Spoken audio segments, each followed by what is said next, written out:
So let's, until everybody starts, we'll start off with the this German knife, which I've never seen this brand before. Gosh, it's going to be difficult to do close-ups at this low angle. Let me see if I can adjust this.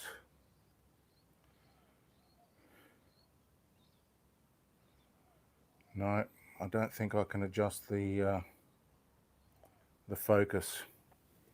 So it is what it is. That is a Gustav Emmerlein. Never heard of it, but it's a boning knife. Let's sharpen it.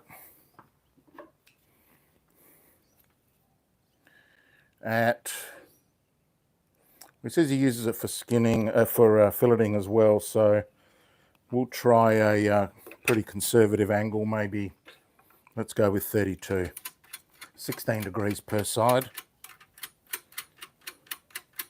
Please feed me back. Can you hear me? Can you see me? Is it all clear? Is there anything else that I need to do?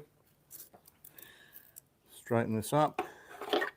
I've trued my wheel again, so it's going to be running very straight. Moving this up to 16. Let me measure my wheel. Fair delay on the screen. So this is now down to 215. Wow, I've lost 5 mil in the last day by truing this up so many times. I did a hunting knife yesterday, which really took a toll on the wheel, carved it out, so I had to trim it. And the consequences of that are that every millimeter that I lose costs me 7 knives. So for me to lose 5 mil may have cost me about $500 in lost revenue on this wheel. Serious consequences. So 5, 10, 15. Let's get straight into it. Just needs to lean over a fair bit.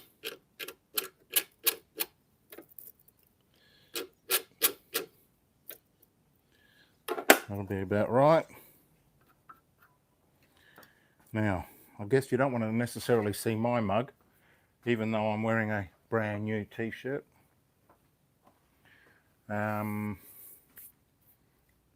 Hopefully the chat is on. Lars popped in from Europe, and this is my third attempt this morning going live. So, you know, super hyper professional outfit here. All right, well, I'm just going to start sharpening. Oh, actually, first of all, I guess you guys want to see the sharpening. So I'm going to try and come in a bit closer. That should do it.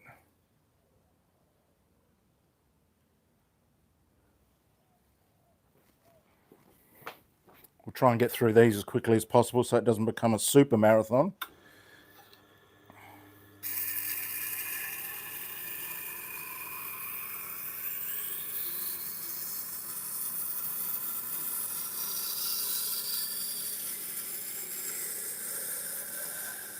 We'll get to the good stuff in a minute.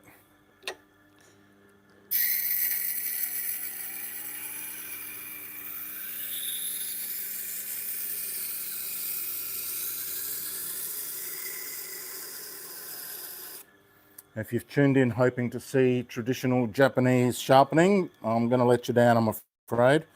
I'm just going to do the Tormek version, which is straight bevels on everything.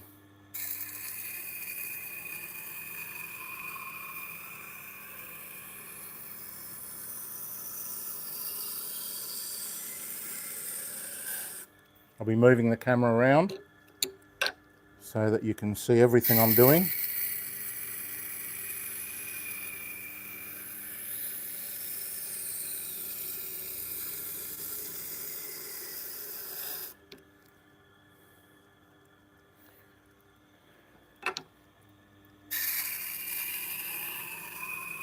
And occasionally I'm going to turn back and look at the chat box and see if anybody's got any questions or special requests. If you want to see closer up, let me know. I'll move the camera in closer.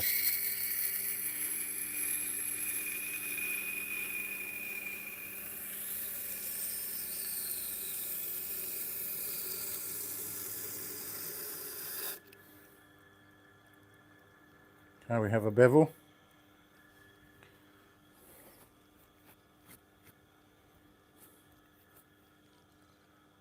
Looks beautiful. Let's take it to the next level, level 320. Oh, this plate's getting a little bit eggy going.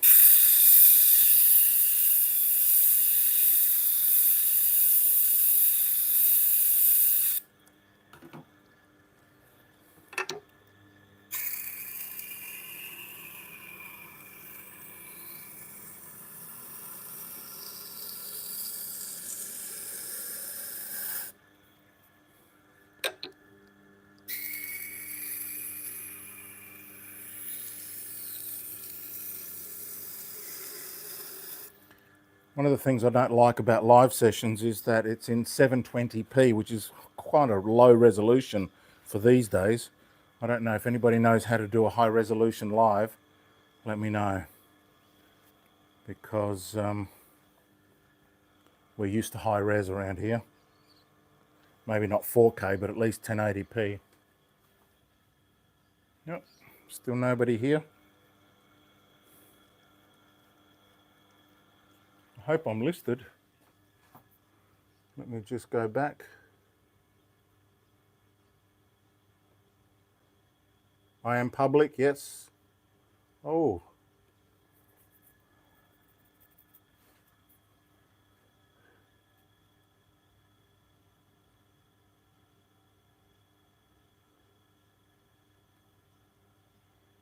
Okay, first mistake.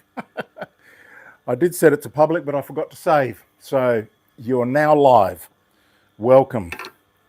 We're starting off with the German boning knife at 32 degrees.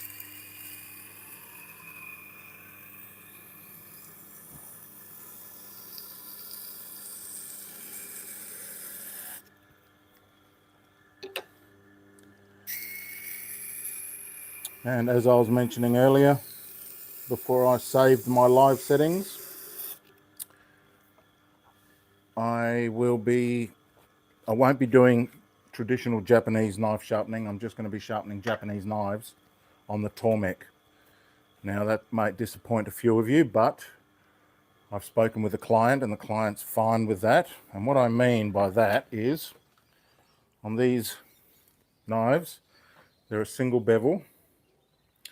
And all I'm going to do is I'm going to put a little thin edge right along there. I'm not going to try and replicate this because that's not the job of this machine. And he's fine with that. He said that's actually what he does when he just tunes them up on his own stones. So that should be nice. These are great knives, really beautiful. So I should be able to get a nice little edge on that and get them slicing the cigarette paper. I have 3 single bevels and all the rest are double bevels. Hey, everyone's here, right. There he is again. Bulgaria. Oh, I was wondering where you were from. Lars, g'day mate. Let me know, what's the quality like? What's the zoom like? You like this setup here? I can change anything you want. I'll be checking that screen periodically. I have the advertising set to on, so hopefully you don't mind that, but guys got to live, you know. All right, so this has been sharpened. This is the German one I'm doing first. And I'm now going on to the honing wheel.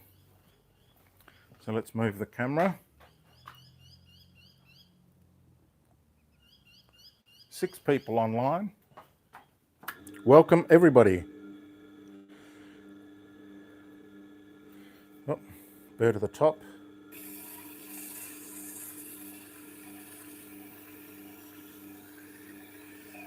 What time is it in Europe?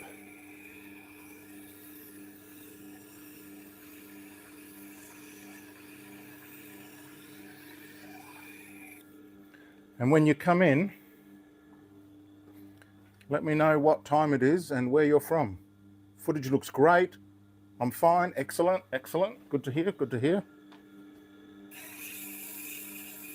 Looks very low res from here, so I don't know.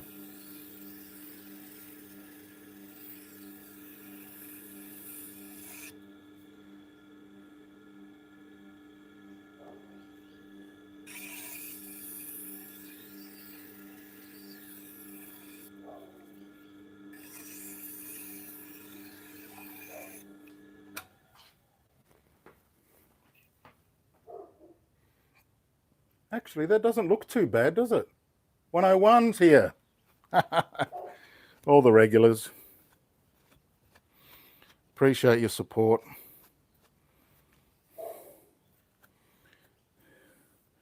We had a fantastic month, as you all know. Thanks to all you guys watching my clips. All right. That is ready for kangaroo. Geez, I wish I could come in closer. Come on, fella. You can shut. Oh, man. Oh, well. Because the close-ups are really what does this channel, you know.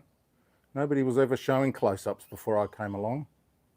I did get a sort of close-up a while back. I don't know how I got that. No, that's about as close as we're going to get by the looks of it. All right, onto the kangaroo strop. And we'll be doing before and afters.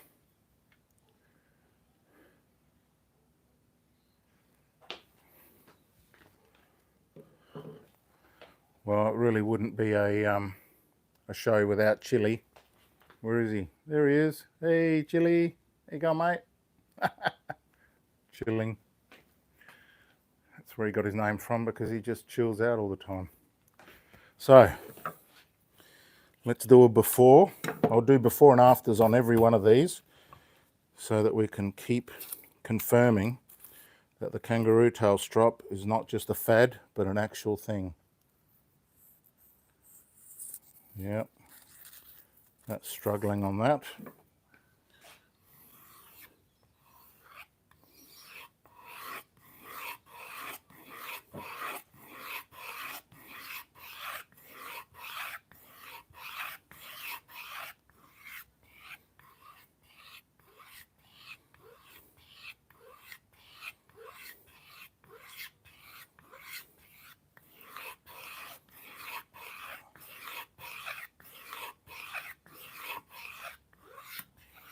And if I can get these live sessions sorted out and we're happy with them, I'm happy to do more of them. Depends how much they earn me, really, to be honest. I'll be honest. But people can pop a few dollars in if they want to.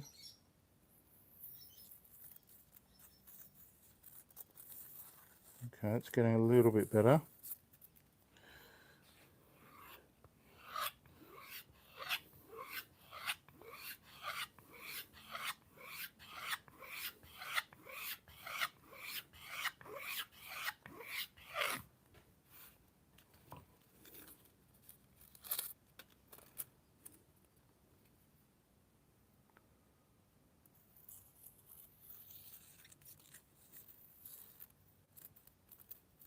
Still catching a little bit.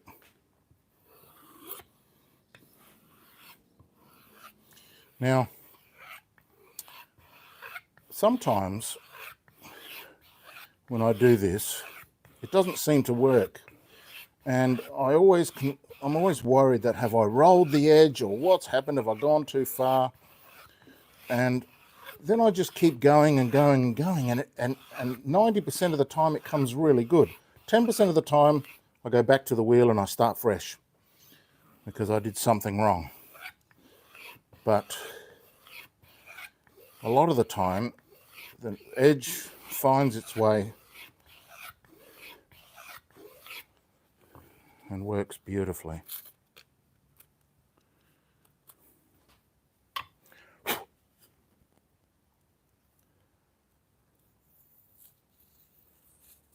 See, that's much better now.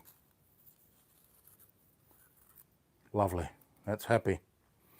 That's happy, happy. All right.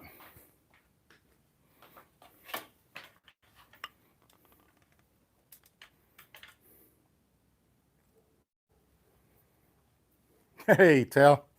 How are you, mate? Yep.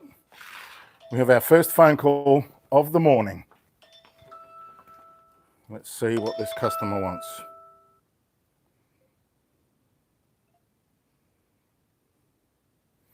Good morning, Baz speaking. Good morning, Baz. I was given your phone number because you can sharpen carving tools. Is that right? Chisels? Carving? Yes, I sharpen chisels. Yep. Yep. Okay. Now, actually, before we go too much further, I'm actually live on YouTube right now. So okay. this conversation is going live as well. Oh, okay. So just no personal details, just so you know. Okay. Yep. All right. How about I ring you back? No, that's fine. I'm fine. It's all part of it. I'll get interruptions all day. Oh, okay. Now, chisels. So I've just got a little tiny set of fell. So what are they? What's their main role? What are they for? Wood carving. Ah, wood carving. Okay. Now they do require a little special touch. So what I would suggest is that you send me some photos, and if they're really tiny and really small, they are small. Are they? Then they do require a special touch. I have all the jigs, it's just that I haven't used them for a while. So I want to make sure that that I get plenty of time to sort of look up, do my research again, make sure that I know which tool to use. But this machine is very well geared for wood carving tools and wood turning tools and small chisels and all that sort of thing. So I'd be happy to give them a go. So what I suggest you do is, did you want to drop them off or maybe first off, send me a photo. When were you thinking of coming past? Anytime. It doesn't matter. Anytime? All right, then we'll look. Let's make it for later this afternoon, if that's okay. Are you local? Yep. Close to Findon? No, but I can drive there. You can drive down? Okay, no worries. Well, let me know what time you're coming. Send a text, and that way I'll make sure that I'm here, and we'll go by that. Okay. All right. And then just give me your address then. I will. Yes. No worries. Well, it's online. It's on the internet as well. So you just look up Findon knife sharpening on the internet, and you'll see my address and everything's there. Google Maps will bring you straight here. Okay, and I'll just text you when I'm about to come. Yeah, that's a good idea. Okay. All right, thank you.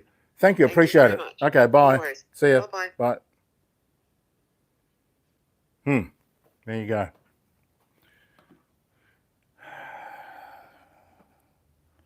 How can I mute that? Because that might be a bit awkward for people. There must be a way to mute it. I don't want to turn the... let me have a look.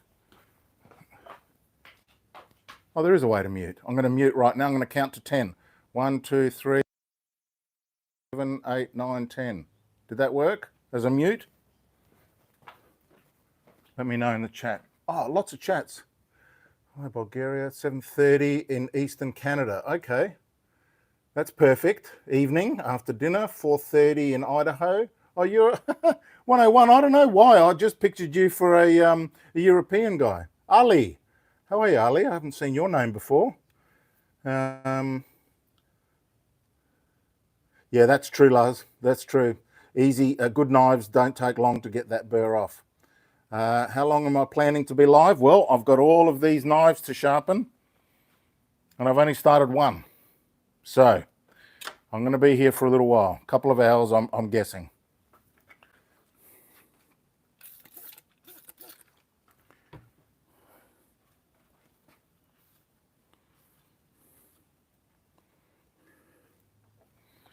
So what I do is I take my scissors and I cut a little yellow strip of tape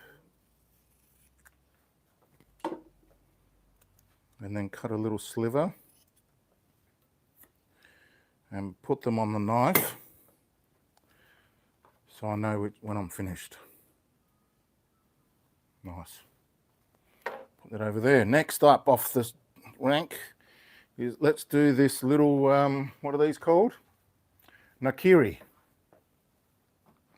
First, let's measure it. How thin is it? Okay. Hang on, let me make sure I'm clean.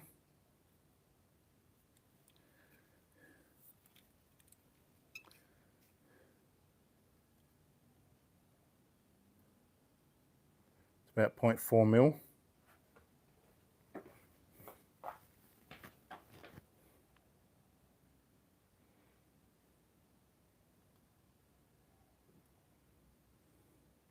.37. So that's quite thin. I'm going to give it a very acute angle. Let's go with a cheeky 30. Let's call it a 28. Because these are working knives, and so I don't want to take them down too low. So we'll do this at 28.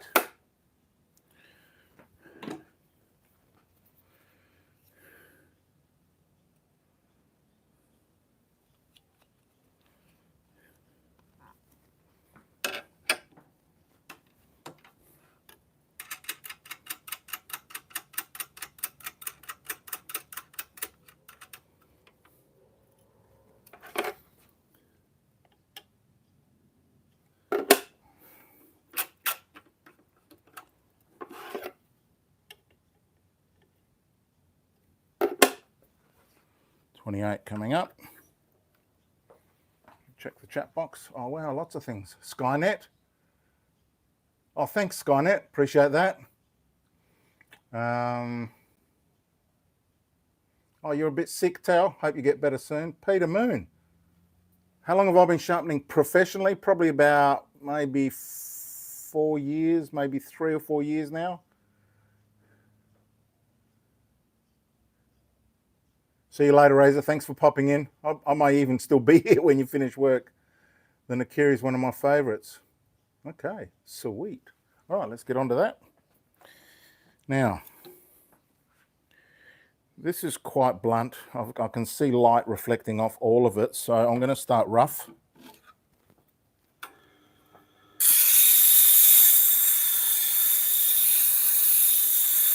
Just lightly.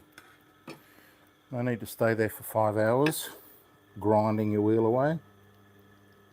Now there's a slight curve on this, so I'm going to tip it in and see if I can get an edge all the way up to the top.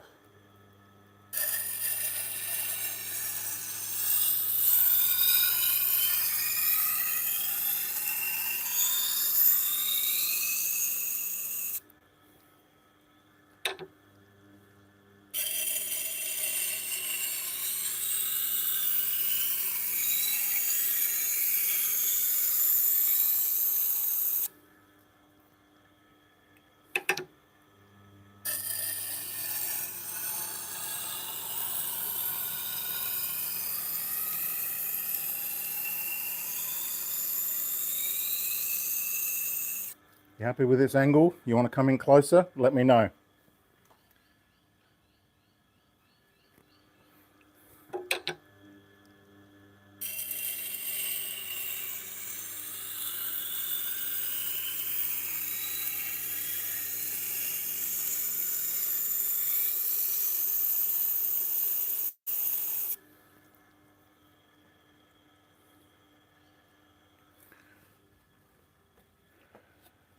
I used to have another channel called Simply Finned and Knife Sharpening, my name of my business. But I was a victim of cancel culture. I said some inappropriate things according to the wokies. And they complained and complained and complained on every video until YouTube had had enough.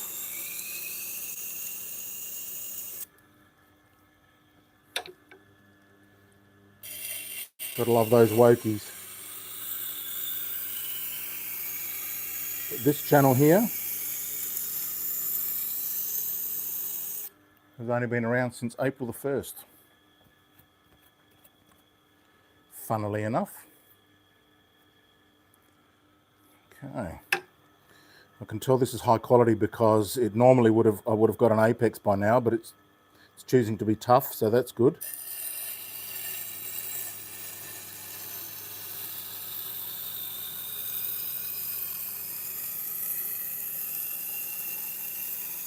I know there's a delay. Seems to be of about 1 minute. So I'm not going to get haters gonna hate. Okay, so would you look at that? Baz is live. Yes, he is. And I used to like doing live sessions, but there's such a hassle to set up. And there's so much dead time in the beginning.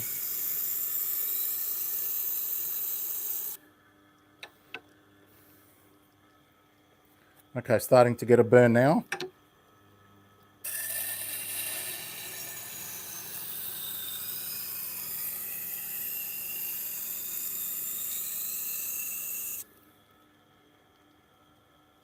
Full burr, stop there.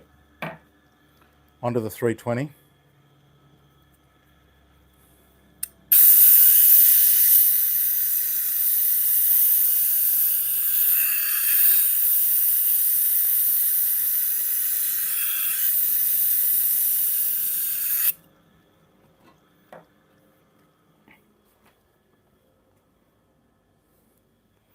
I'll just put my phone on charge.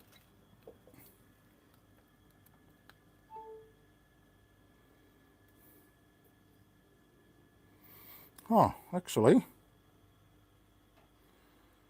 I'm going to log in here and see. This can pick up the live show.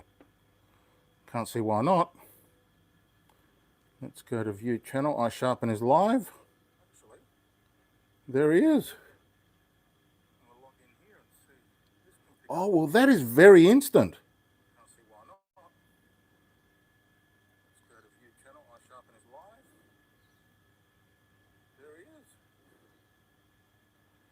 That is instant. All right, well, that's good news. Let me just turn this volume off somehow. There's not a huge delay. Tao, you want a kangaroo strop? Yeah, well, it can be a pain to remove. Let me just mute this somehow. How am I going to mute this? I'll just turn the volume down. Oh, I'll mute the actual phone. Nope, that's just silent mode. Just turn the volume right down on that. Cody. Yes, well, I'm a very handsome man, so, you know, I don't blame you, really. Okay. Tell me why, though, seriously. Is it just because I'm normal, natural? I'm not trying to put on anything other than what I am? You know, some people like it because I'm just a break from all the yelling and screaming and politics and hate and wokeism. You know, I'm a break from all that. It's not really me that people like, but just what I represent.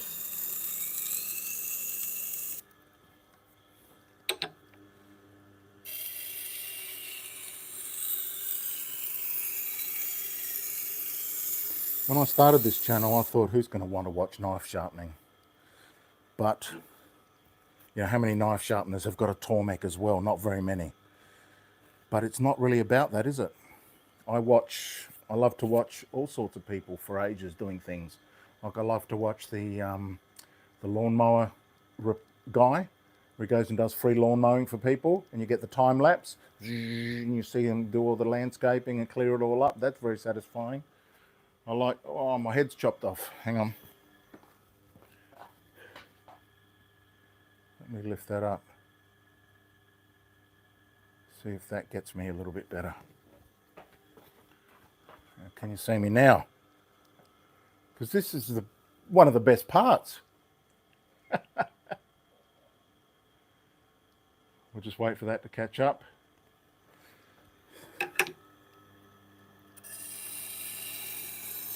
So my point was, I also like to watch Wristwatch Revival. Do you guys know that channel? And I'm not a wristwatch guy.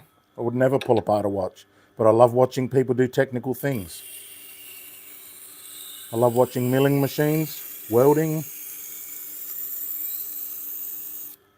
Huge fan of Cletus McFarlane channel. If you guys know that one, that's a good one.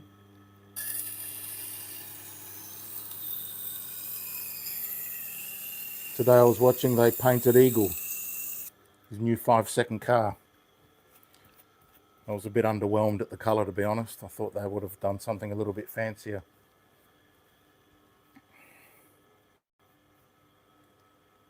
Okay, that's beautiful. Nice little bevel on that. Let's see if I can show you.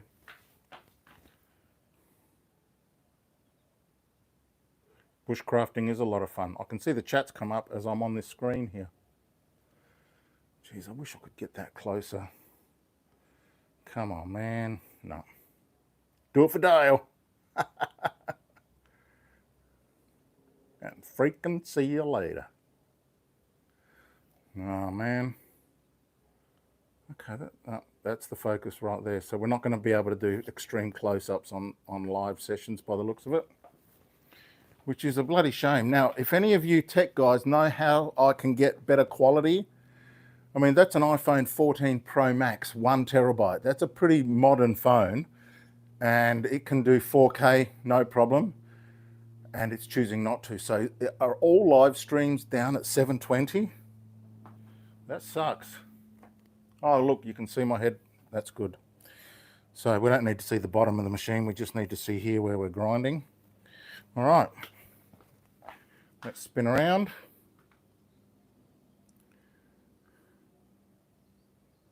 Nice. It is. I do get good bevels. I don't know what it is about me, but I just love doing this, and I really love getting the best out of all knives.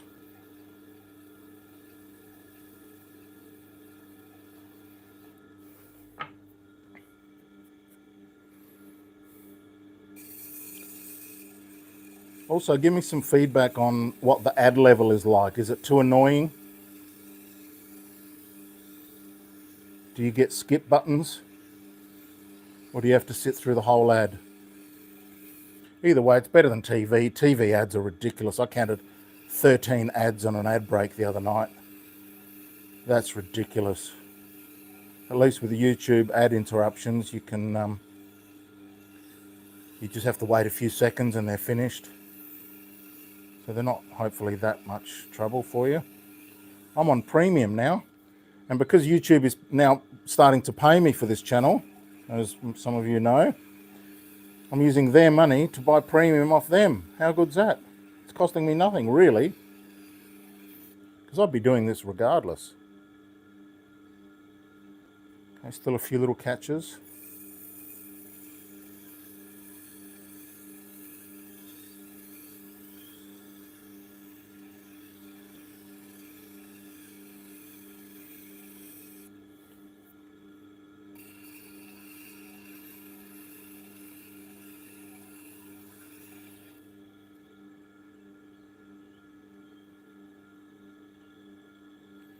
A bit stubborn. I'm using a very light touch though. I want these knives to all come out exceptionally sharp.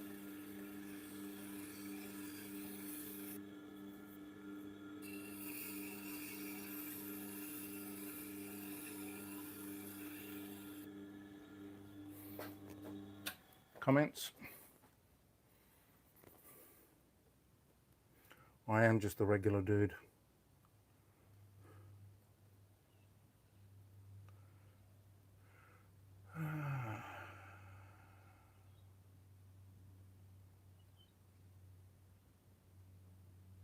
So regarding the kangaroo strops, we're still waiting on word from the government whether they're going to grant me an export license.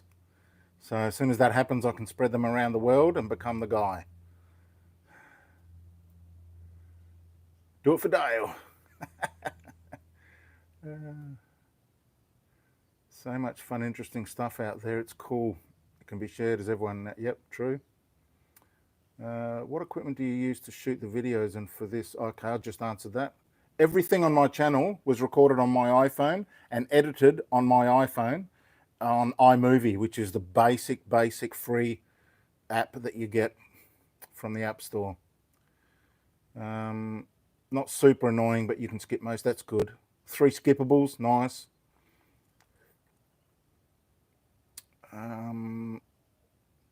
how. I recently just sharpened a karambit. For the first time. It was a bit tricky to learn the curve. Karambits have got a reverse curve, right? Oops. Got to learn to follow my camera. Sorry. Karambits have a reverse curve, which means you have to use the side of the wheel, round it off.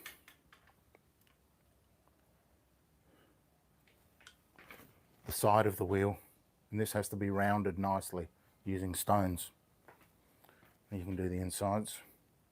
All right, let's see how sharp we can get this.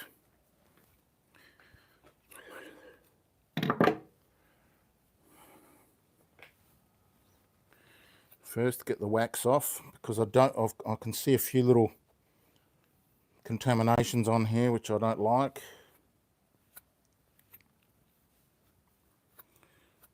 You've got to keep this raw.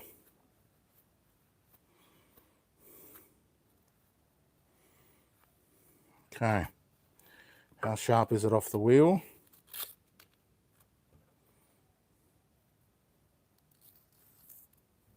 Not bad, pushing a little bit.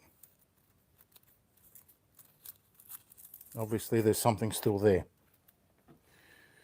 So, we've got good angles,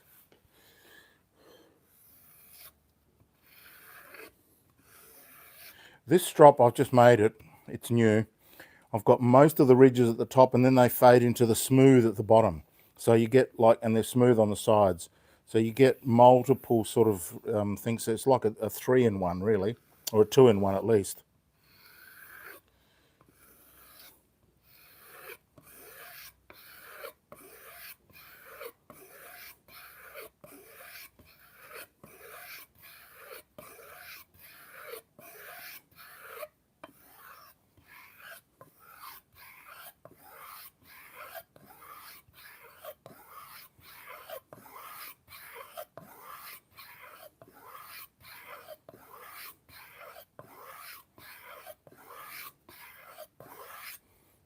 All right.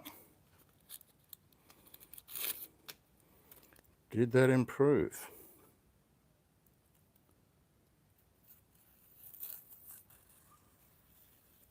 It did. Still a bit catchy at the top. Let me give it a few more.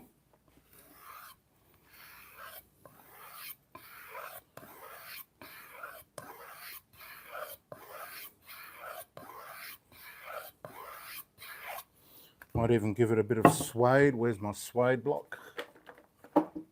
Here.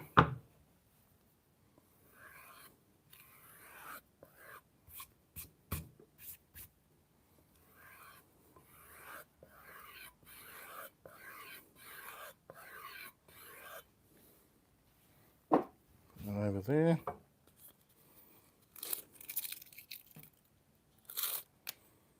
Let's see how this goes.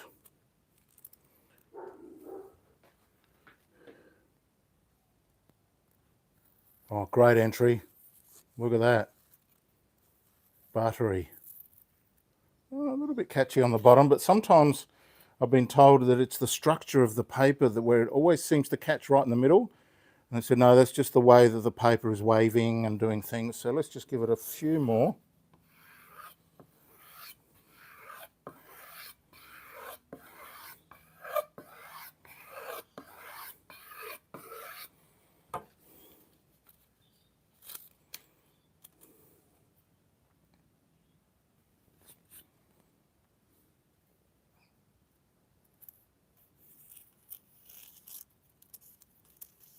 Oops. What happened there? Maybe I haven't cooked it.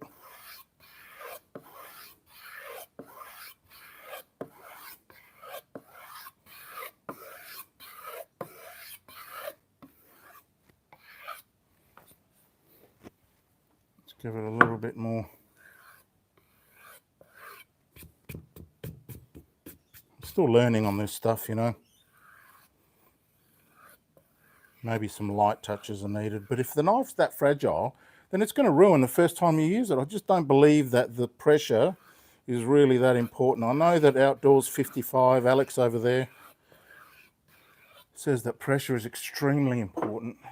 so is angle, but you know, I'm ignoring all those things and coming up with pretty sharp knives.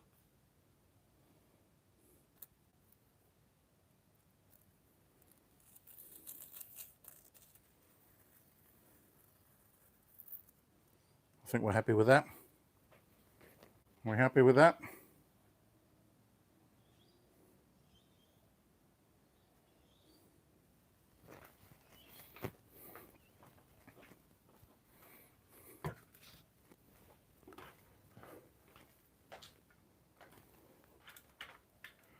Chili Cam. Hey, Chili. How you going, mate?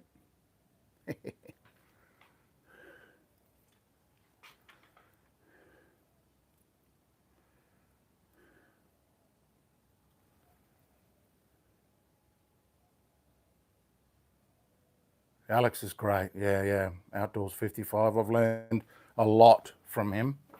I bought the stone, which I haven't even opened yet. Look.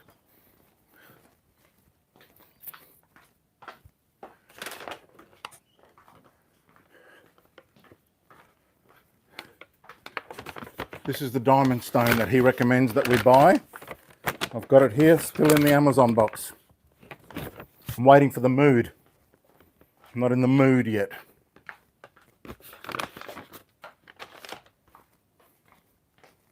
Oh, while I'm here, check out all my kangaroo tails.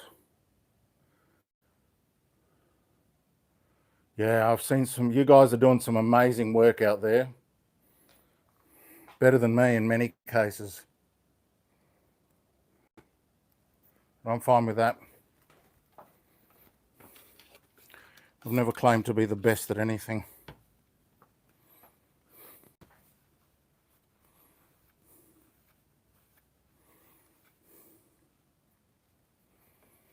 Okay. Number 2 down, 8 to go.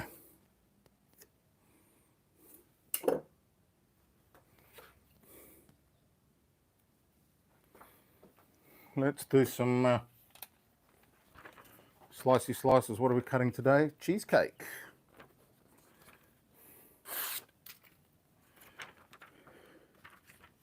Oh, straight down. Down is more difficult than up. Than that way. Paper has grain.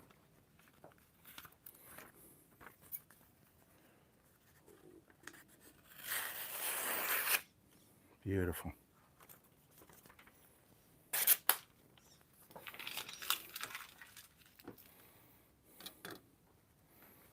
Okay, number 2 down.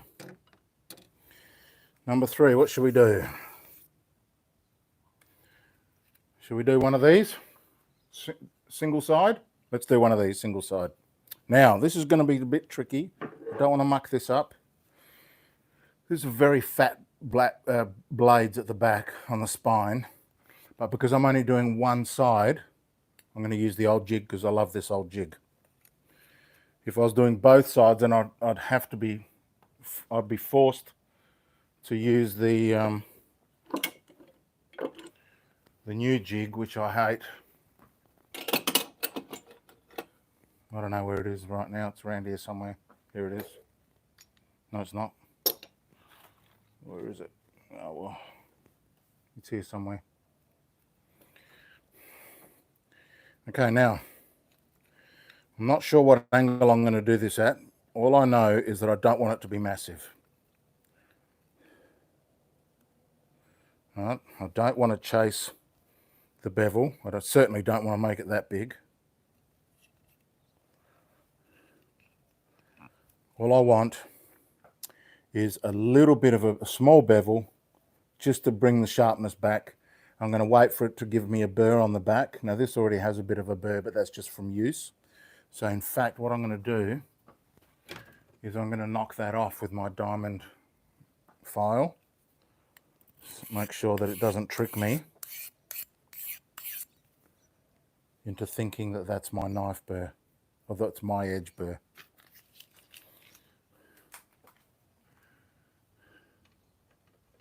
Comments. Oh, lots of comments. Stuart, oh yes, using your wife's account. Florida. Vosh Squad shaving blades in my Henson shaver. Okay. You know, we've got a shaving razor specialist in the crowd. Messer Pop, I think his name is. Can't remember. Okay, Karambit. Okay. What time is it in Florida, did we say, Stuart? So the morning ones suit you well. Check out CEE Cutting Edge Engineer. I will. Alex, thanks for the tip. Oh, he's also Australian.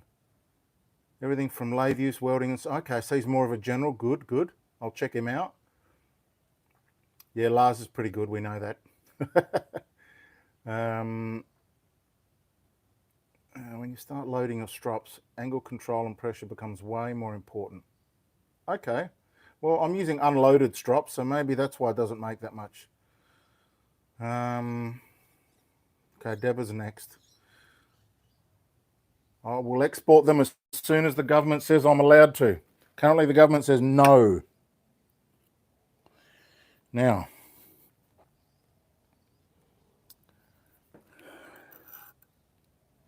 let's just see what angle that is. And I'll do that by just moving my pointer.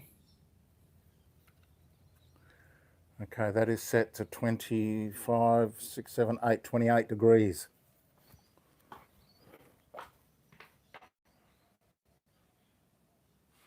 And let's set it to 30 because it's a nice round number. I was going to do 15 because I was figuring that these are supposed to be very, very sharp, and 15 is half a 30. So given that we're doing half a knife, but I fear that the 15 will be too massive on the bevel. I don't want it to be big. So let's start with a 30 and we'll work our way down. If it's too tiny, then we'll know. Or I'll lower it a bit, maybe bring it down to 25 or even 20 degrees. All right, I'll show you on the camera as we go. Now, how's the angle there? Not bad. I'm right-handed, so this is my normal way, is this way. But left is just as good. Now, what should I do, 80 or 320? Let's just try gently on the 320.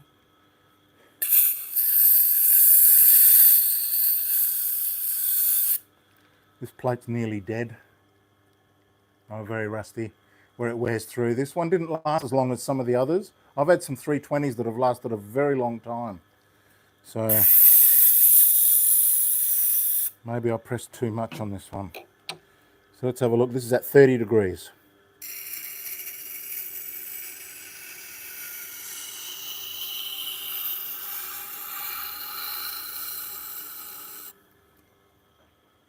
Oh, she's a cutie. She is a cutie. Very small. What do you think about that? Oh, I wish I could come in closer. Let's do that one. I like that, 30. So we're not cutting the angle in half. We're actually doing a full 30, but on one side.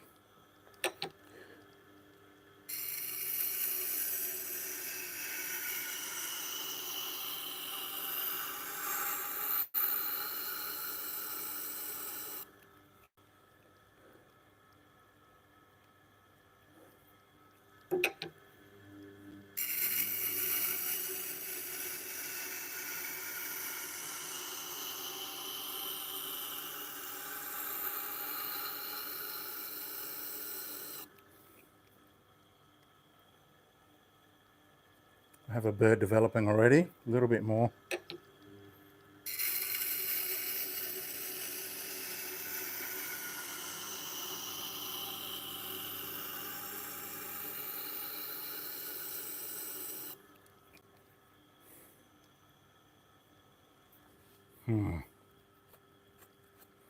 Is that my burr?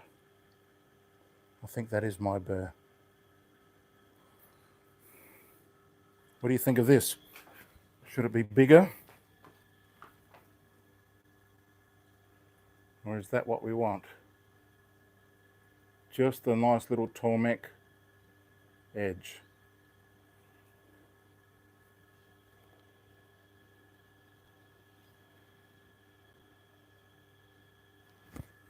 I'll wait for some comments.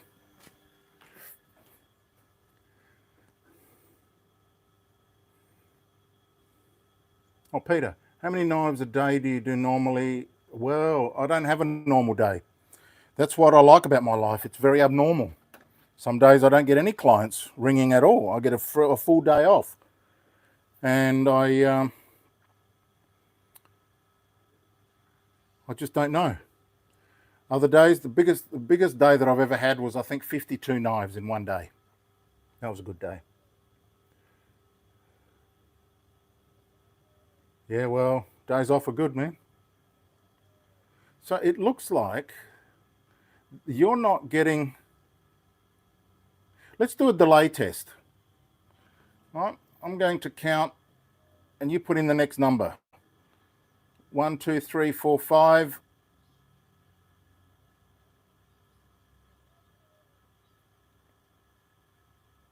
6. Oh, that's very fast. Okay, so the video is slower than the audio for some reason, for me anyway.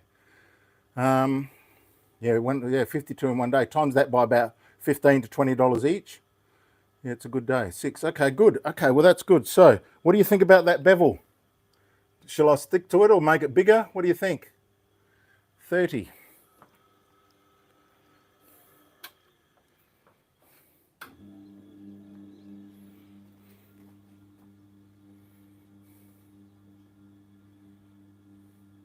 Nice bevel. Keep it. Leave it at that.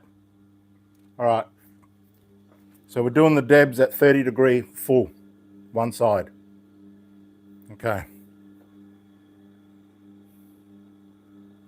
One thing I don't like about it is that I don't know if it was my mistake or whether it's the thickness of the knife. But see how that it's a bit wide there, wider than the rest of it. The tip is good.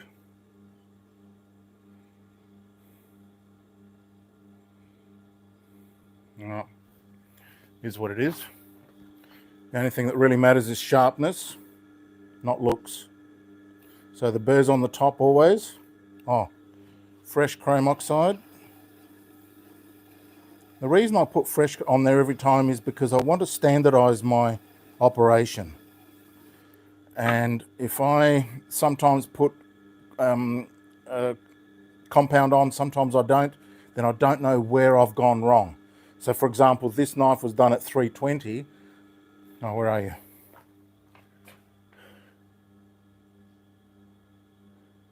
That's a good question about Crocodile, because if they deny me a license, then we're going to have to come up with another solution. So what I'm guessing, and I've told other people, is to try something that's got... Crocodile, I think, has got the scales are too big, but you could try Buffalo, because that's very bumpy.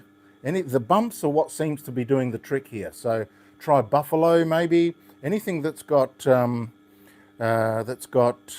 bumps and ridges on there. Don't put any compound, just let it do its thing naturally. And another thing is that a guy sent me, one of the guys who I bought his collection, he sent me a picture of a strop that his father used to use. And it was, let's make sure I'm in the camera. Am I in the camera? That his father used to use. Yep. And it was made of horse leather. And what he did was there was embossed lines all the way down, like ridges, like our ridges. And he was using that for a razor strop. So maybe that's a solution. If we can't get this, maybe we'll replicate it. I'll make a stamp up and I'll stamp cow leather or, horse leather or anything that's tough, buffalo, because there's no restrictions on that at all. And if it works just as well, who cares? You know what I mean?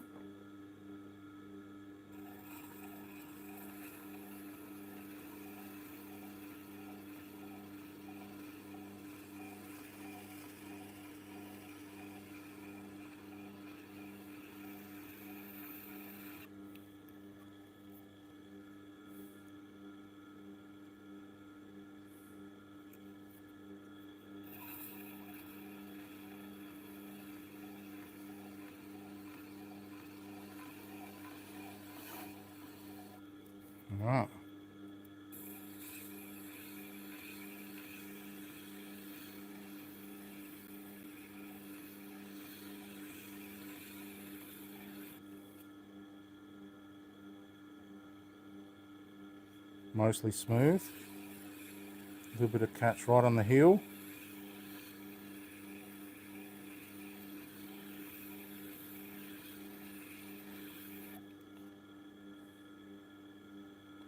And that is icy smooth.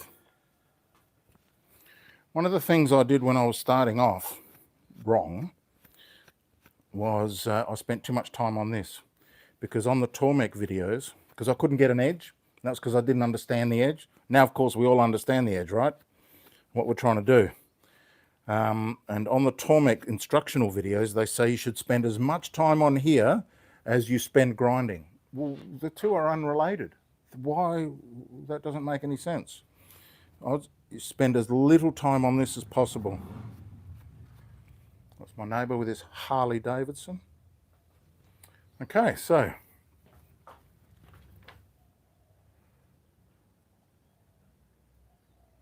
nice. And that nice little polish on the back. Let's test.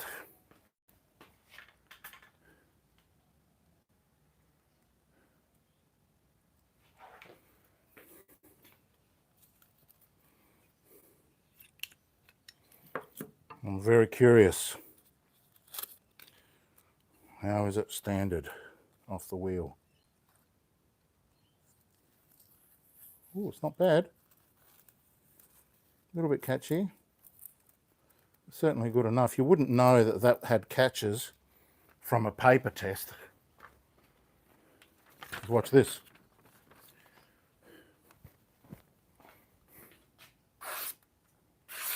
No, you wouldn't know. But it's not up to our standards, is it?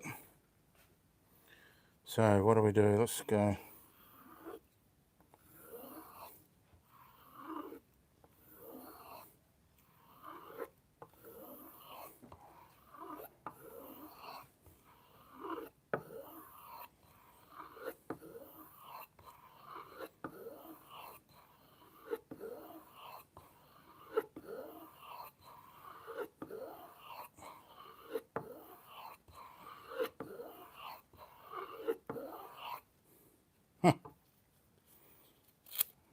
Normally I like 10 strokes or more, but see if that's improved anything. I can still hear some noise. Okay, so it's got good and bad bits.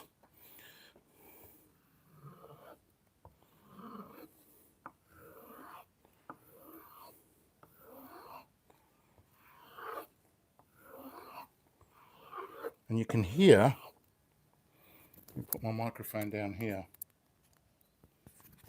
You can hear the ridges working.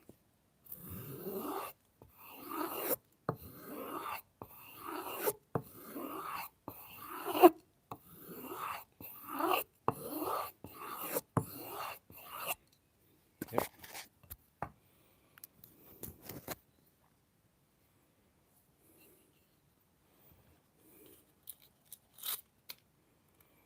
Do we get glidage?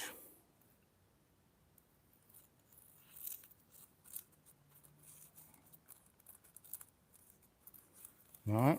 Okay, so what that tells me, if that's not catching, if that's catching, and it means that maybe that root of the burr is coming off and is sticking up now, right? So we've got to keep going.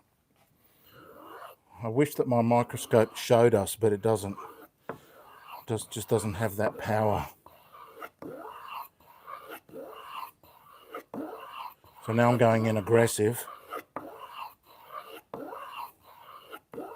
using quite a lot of weight.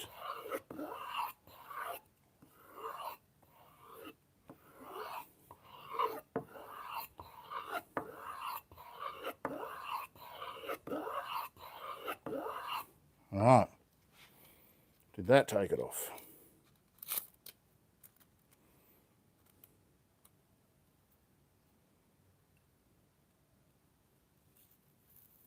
Oh, good entry.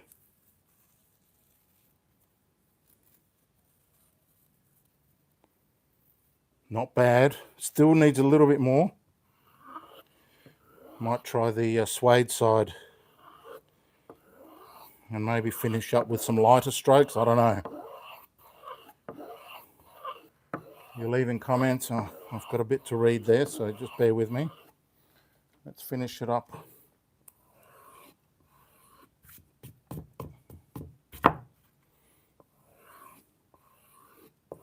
On the suede side.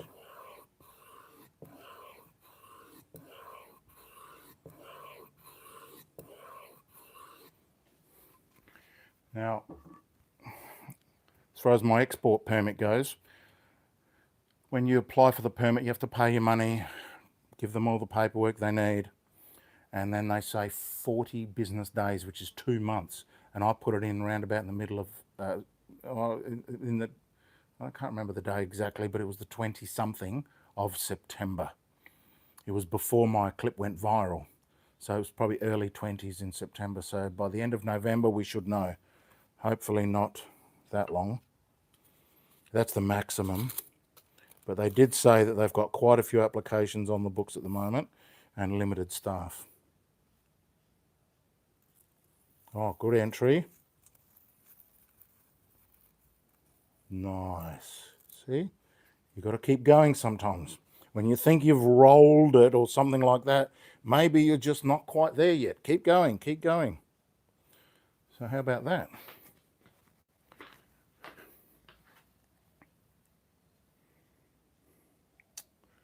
Jeez, we really could do with some close-ups.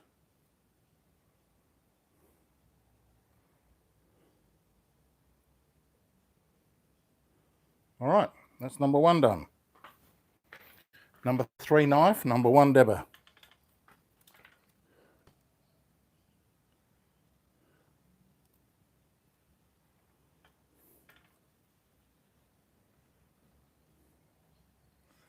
Well, I'm still an apprentice, man. I'm not sure I'm a master. But let's just say I'm a promising 3rd year. Promising 3rd year apprentice. You're watching me grow. Oh, let's see how it goes here.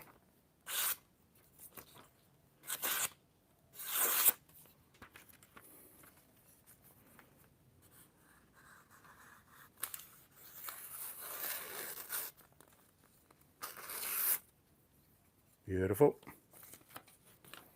Does it go down? Of course it does.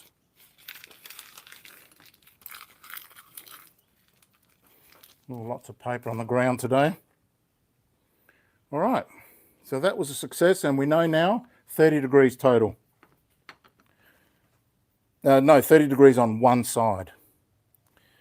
A little yellow sticker.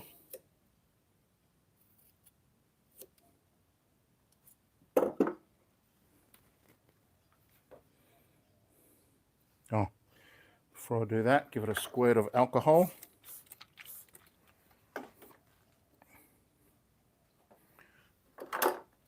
Don't want to disrupt that patina. It's beautiful. Speaking of patina, I think the next knife I want to do is the blue one. We'll leave the other debber for in a minute. This one, it says, what's it say? Can't read that. But she's a beauty. Look at that handle. What's that made of, do you think? We were having a discussion with the owner. He doesn't know what it's made of, but it's blue. Might be quite difficult. So we'll try this one at 30 and see how we go.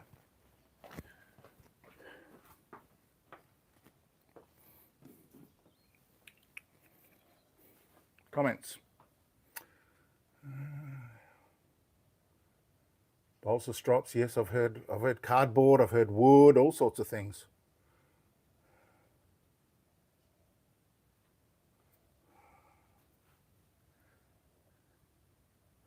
Just reading comments here.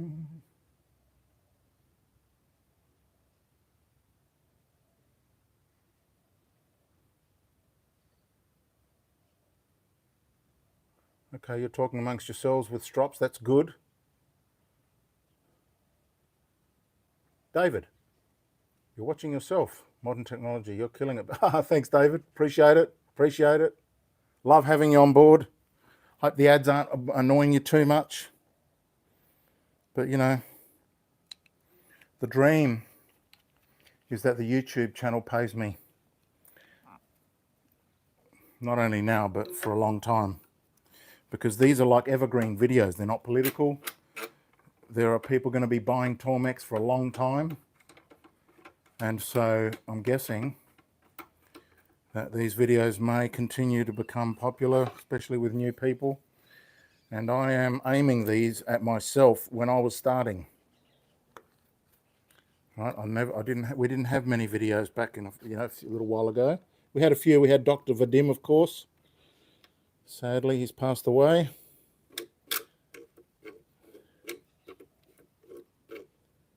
You know what? I don't want to do this at 30 because this is quite a fat knife. I want to give it, first of all, I want to give it a 20 just to see what size the bevel is. If it's very small, then I can increase it. That's 20 right there. Make sure the blade is parallel. All right.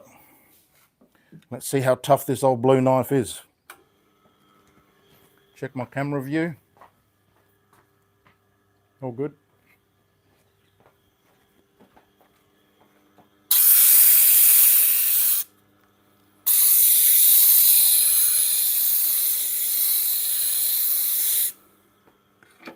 Because the last thing you want to do is start grinding a knife and finding that the bevel is climbing all the way up because it's bumpy and it's all sorts of things. So let's start off gentle with a small high bevel and see how that looks.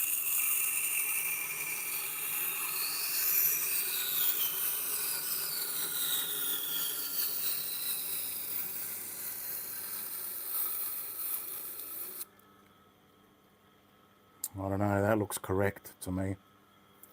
I'll show you what I mean in a minute.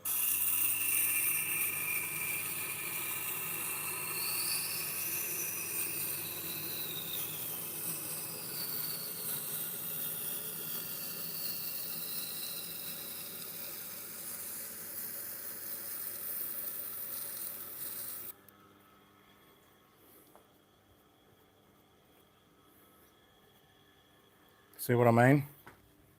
If we had put a 15 on that, I reckon it would have been too big. Look, doesn't that look proper?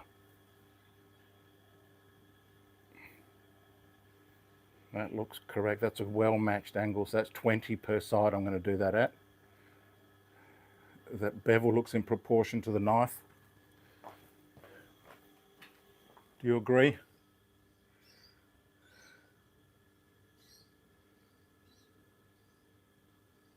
I've never once sharpened with a stone, Peter. Never once. Never. I started on this.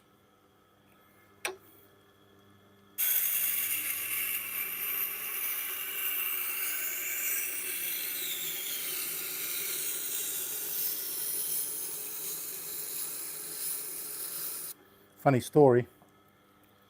I didn't buy this to sharpen knives. I bought this to sharpen my wood turning chisels. Behind you, there used to be a wood turning lathe, but I sold it and put it up on charges of attempted murder. It tried to kill me several times, so out it went. I used to build wands, like this guy. Wands for adults. It's made of pure ebony. Very nice wand.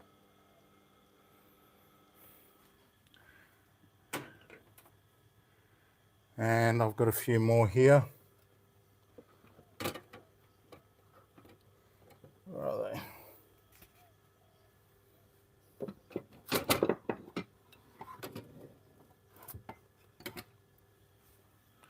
This one is made of African black palm. Horrible, horrible stuff. As you turn it, it's actually not even wood, it's a grass. It's called black palm. Look it up. It's got beautiful end grain. I don't know if you can see that. But as it chips off, it splinters, and my clothing was filled with like hypodermic needles. Really, it was that bad. As I was brushing it off, it was piercing my skin. Horrible, horrible. So that was one experiment that failed. So yeah, this is a half finished one that I never got around to, but this is ebony, and the light part is the sapwood and the dark parts are the heartwood. So that other black one that I showed you before was full heart. Ebony trees are only about that big. It takes them 100 years to get that big, so it's pretty rare. Ebony, I don't know if you know, is one of the hardest timbers, if not the hardest timbers on earth, and it doesn't float in water, it sinks. It's that dense. So that's an unfinished one, but I like it. Just leave it there. Yeah. This is another piece of ebony that is meant for knife scales, so handles for a knife. Speaking of that, this knife up here is a handmade Bowie that I actually ground on the Tormek in the old channel. I lost those videos, but beautiful. Haven't finished it yet. Don't know what to do with the handles. I just cut it out of a shape. This is a copy of the Crocodile Dundee knife. So that's interesting.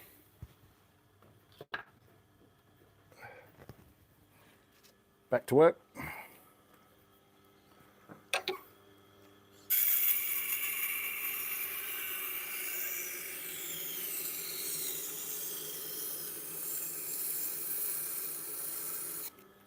Bit humid in Adelaide today and for the last few days.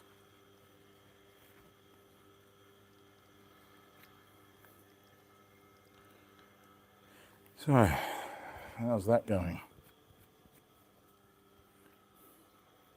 Got a bit of a bird developing on one side.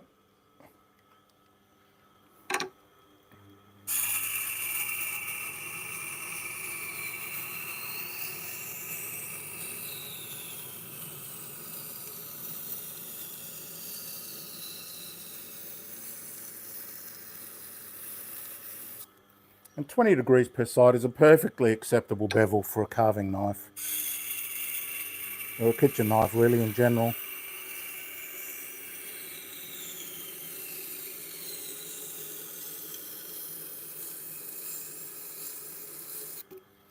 Had a chap in the comments the other day saying that he sharpens all his chef knives at 20. They've done experiments and found that that's what works best.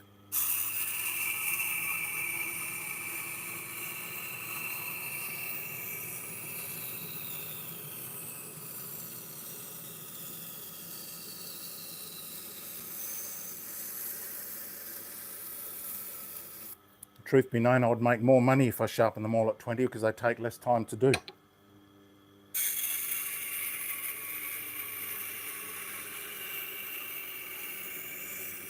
This is a pretty tough steel, by the way. I can tell by how it grinds and how much time it takes, how many passes. Starting to get a bevel, a burr there. Need to slow down around this corner here.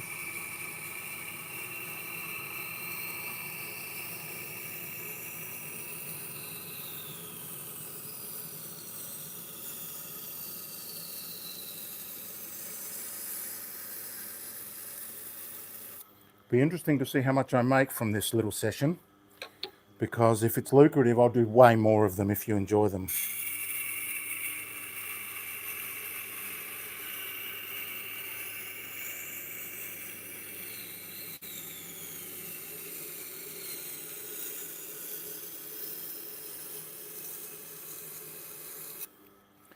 And I watch a lot of creator videos, like people who help creators come up with ideas, and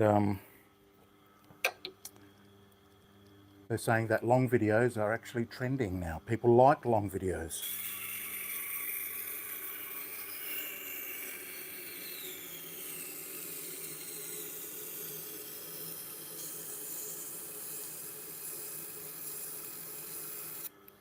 And YouTube is obviously interested in promoting them because it keeps people on the platform for longer.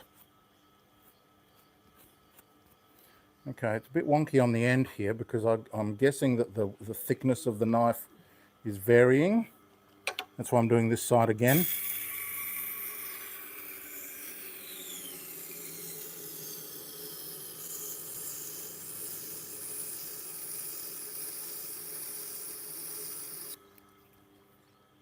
Bit better. Great burn now.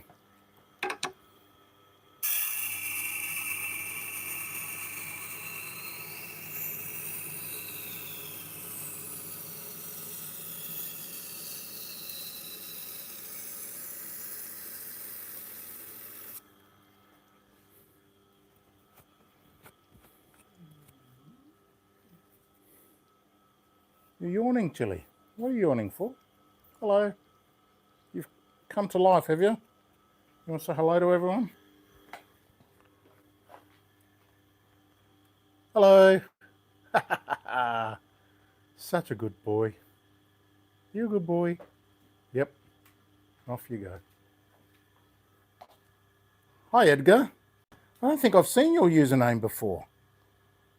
I'm glad you like it. I'm glad you like it because I like doing it too. This, what we're doing now, feels very natural to me.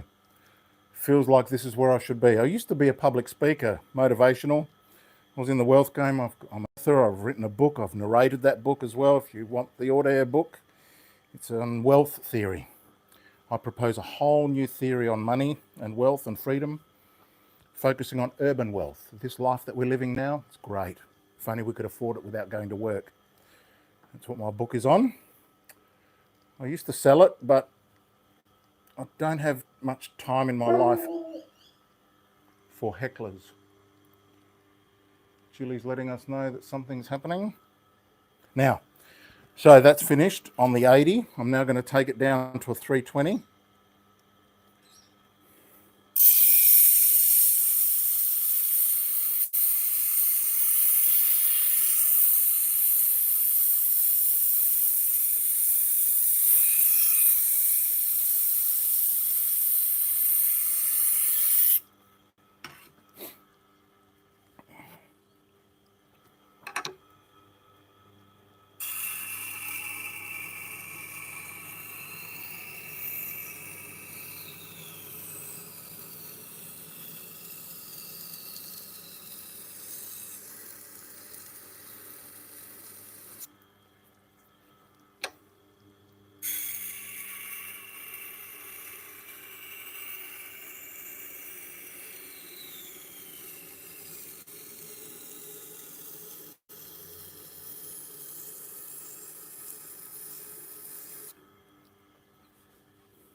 I wipe a lot because the water disturbs the view and I want to see exactly what's going on. One more on this side.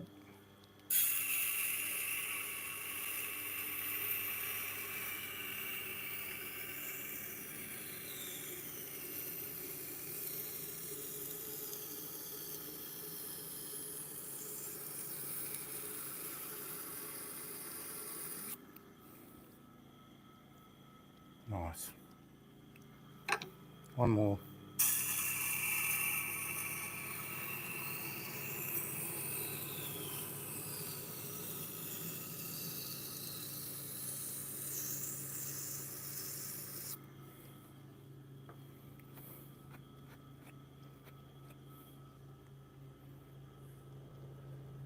I think we're done on that.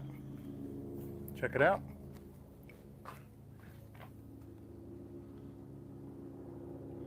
Beautiful tip.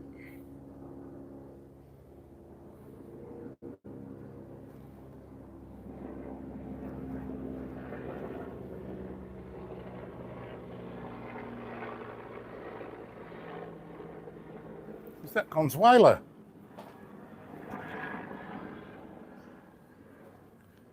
It's not Consuelo. Too far for Cletus down this way. Although he does love the Australians. He buys a few of our cars. And I think that's hilarious. Right, onto the honing wheel. Remove that burr.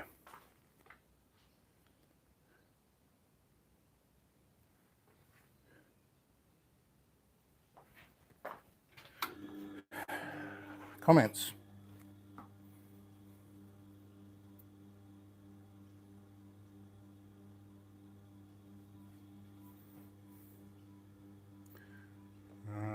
Let's have a look here. Soak it in vinegar. Yeah, well, I don't like to remove the, not sure if that's what you're talking about, but I don't like removing the patina off knives unless it's asked of me.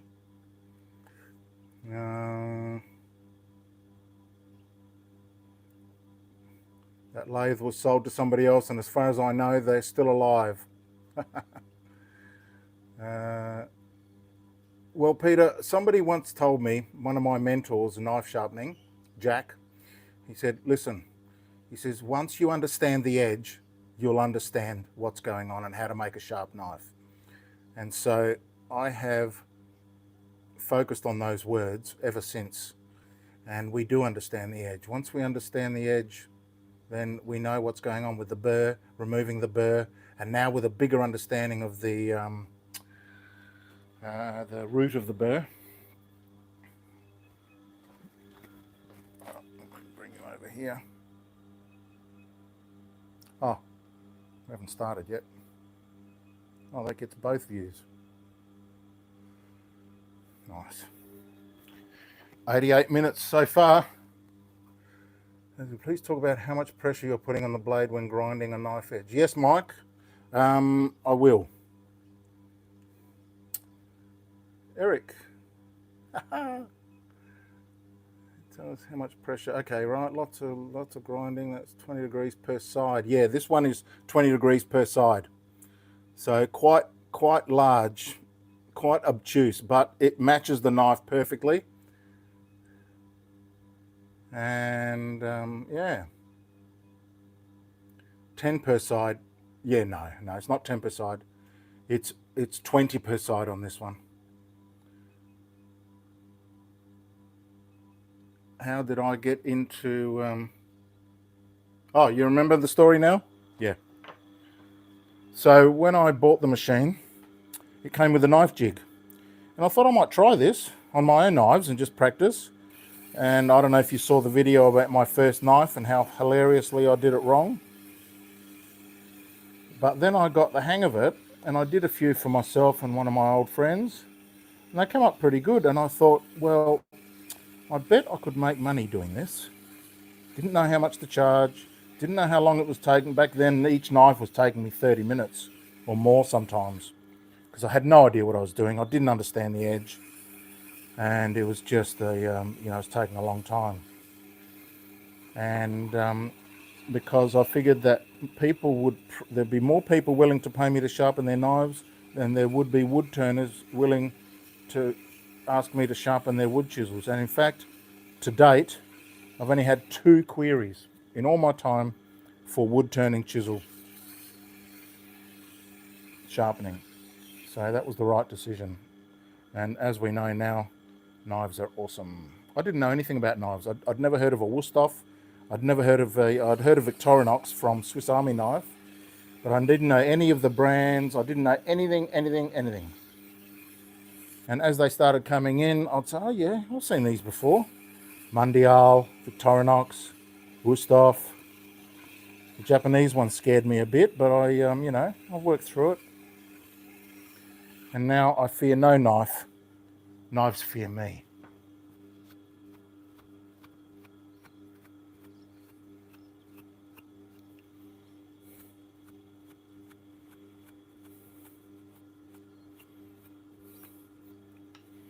Let's see. Oh, icy smooth. Fantastic.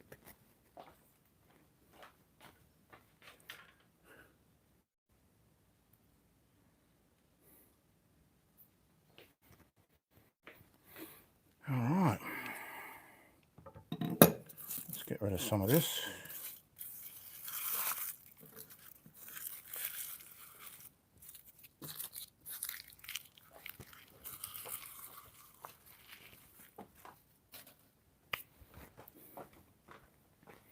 I need a new pack.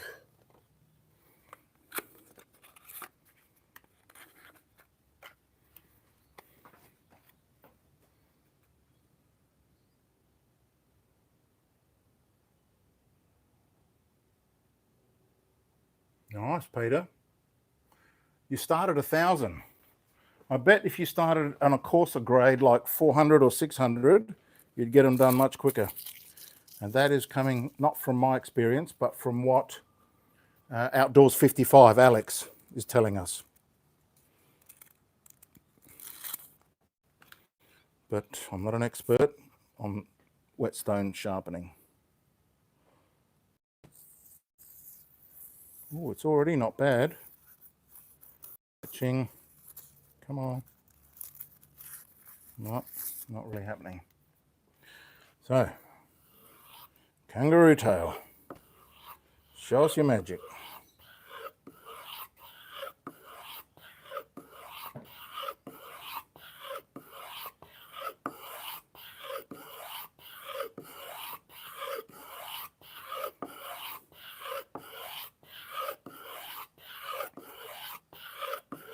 I'm using what I think could be classified as medium hard pressure on here. I'm not being too gentle on it at all, because I know that wire edge can be pretty stubborn. I'm trying to get it close to the bevel, but I don't really care so much as being up on that apex, because that's the apex is where we're working. And I don't believe that kangaroo tail wears the edge down. In fact, it doesn't seem to do anything to it except remove that wire edge.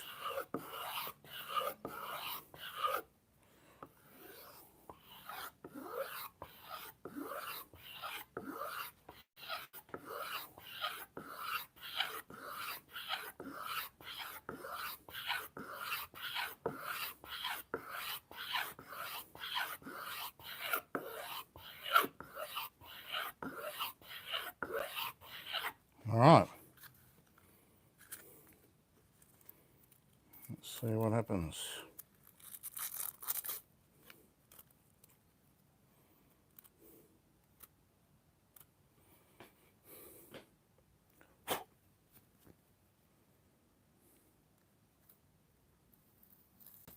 Not a bad entry.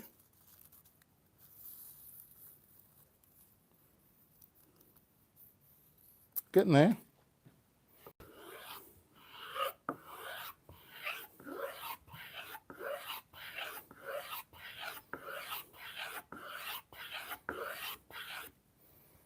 Turn it over.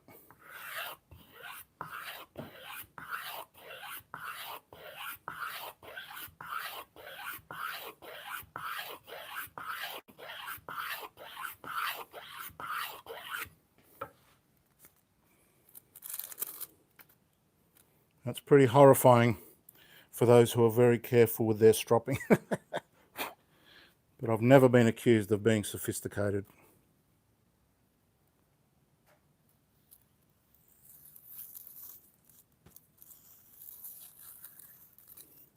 Nope. Oh, but then again, this is a 20 degrees as well, so that could be playing a part. Geometry plays a huge part in doing.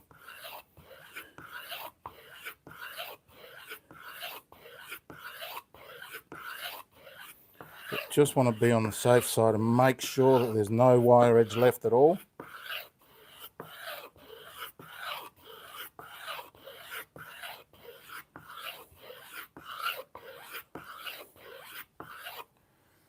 Let's give it a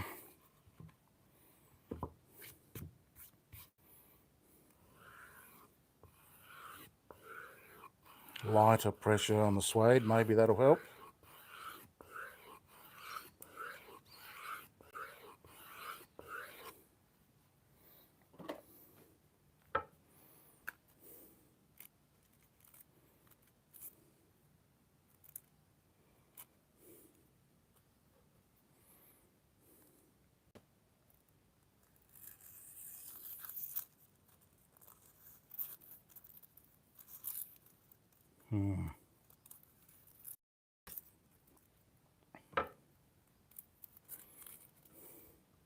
Keep going.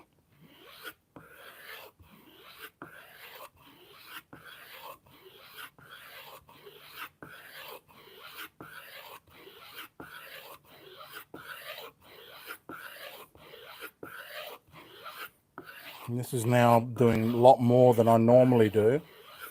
So it could be that that 40 degrees is stopping it from doing such fine cutting work. Not sure.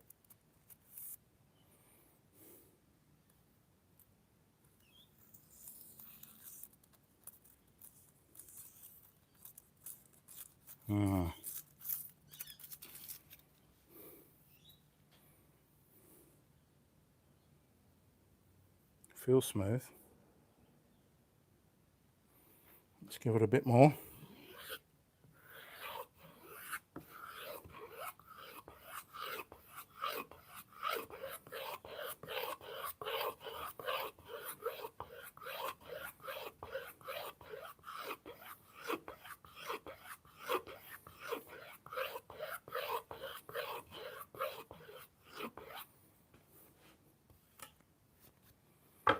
Now, if this doesn't work, I might go back onto the wheel, give it another grind, get a fresh burr, come back and see if I can't get it done again, because that just eliminates anything that I may have done or overdone.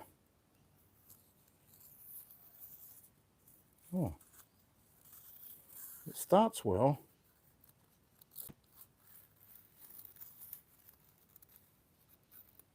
Okay, so it's got some potential. Let's just a little bit more. Maybe right up on the apex.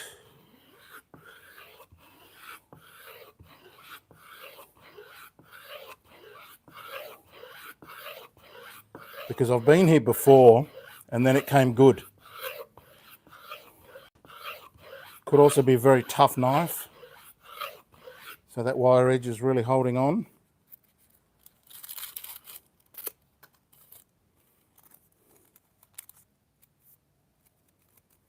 Let's see.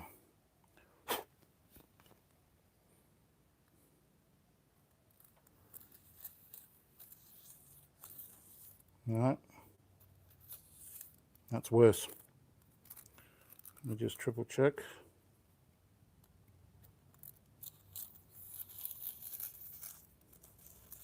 Nope. So when this happens, let's go back to the grinding wheel and check to make sure that it's not something that I did. Could be the angle. Do we increase the angle? I don't know. What's more important?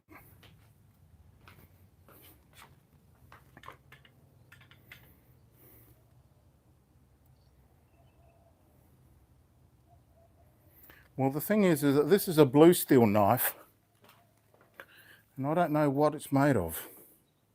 It seems to be high quality. I don't know. This should give us a fantastic edge. We might increase that angle a little bit, maybe. I don't know. What does the crowd say?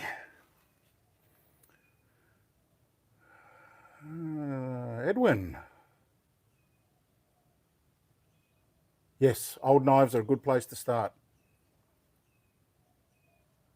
Okay, fair enough, Peter. That sounds like you know what you're doing there.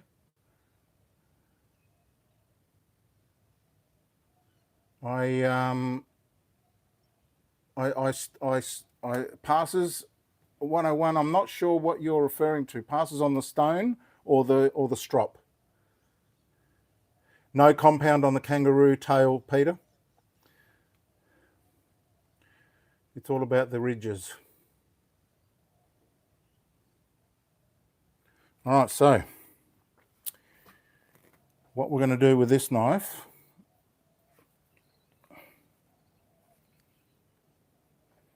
is regrind it. I've got no problem doing that. And we might increase the angle just a little bit. Let's give it a 17.5. That one seems to be pretty popular, 35.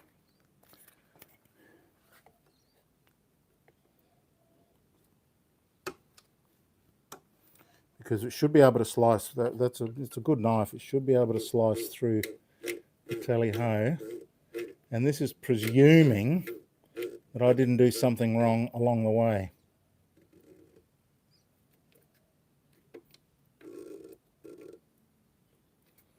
We'll know in a minute. Hopefully this won't make the bevel too monstrous. Start at the 80.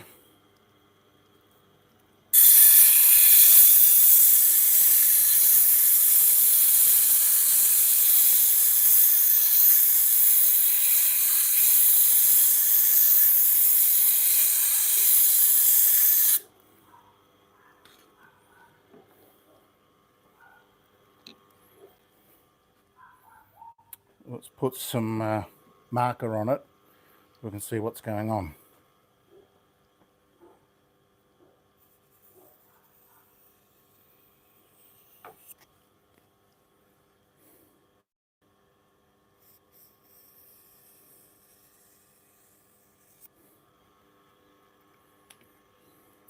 Now by changing the angle, we're not going to know if it was the angle or what it was that was causing the drama there.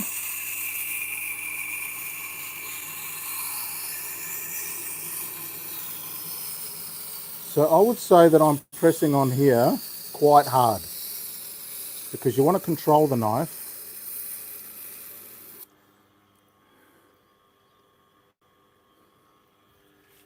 This might interest you. I don't know if you can see it. You can see how much bigger this bevel is going to be. See the black there, so it's going to be quite a substantial bevel increase.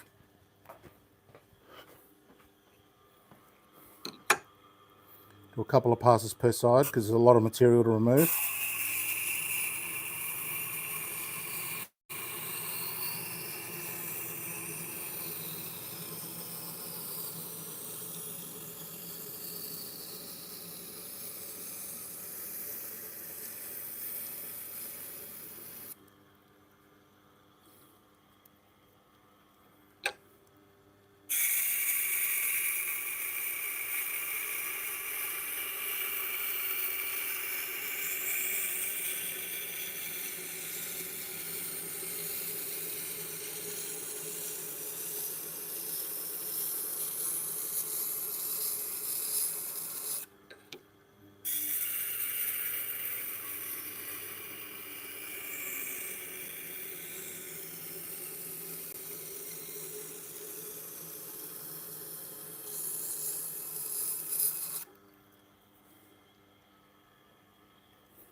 The hard steel smooth the stone out, so you've got to keep up with the raising of the grain.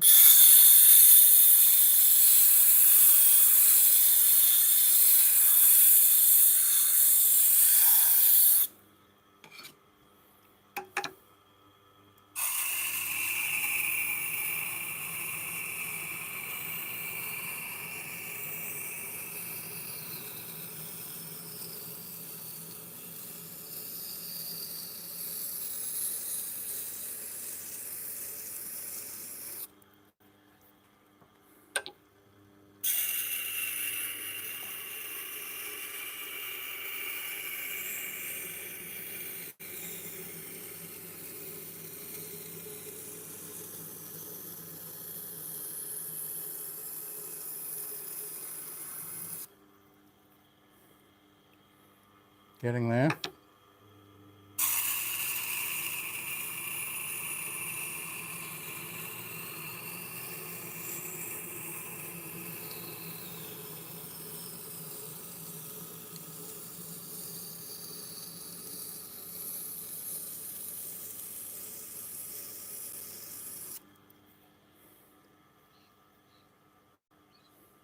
can still see black marker.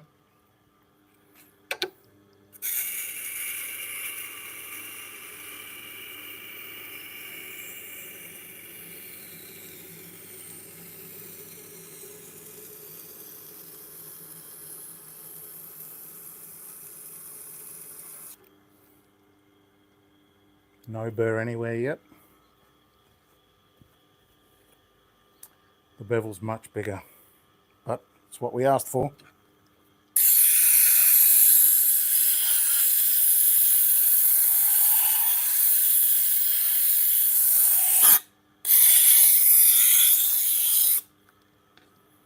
Comments?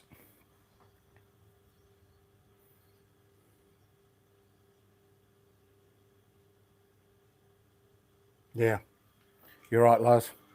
That eliminates everything, and we learn as we go as well. You know, I mean, it's not like I'm flat out busy and I can't afford to do a knife twice. Well, plenty of time.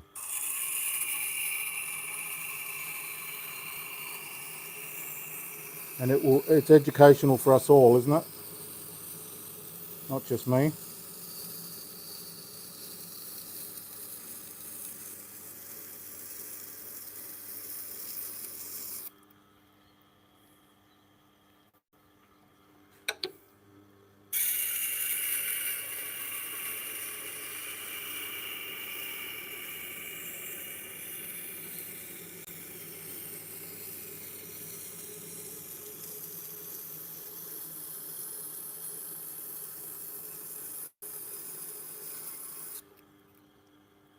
Starting to get a burr on the back now.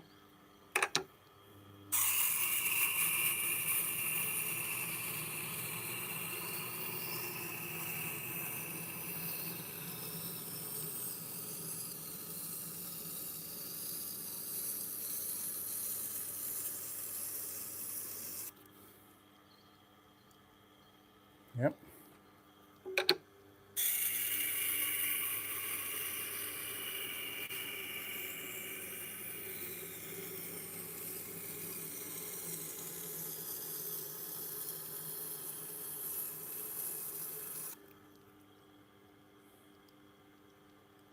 Full burr.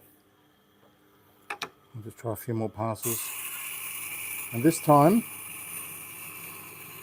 I'm not pressing as hard, in case that helps.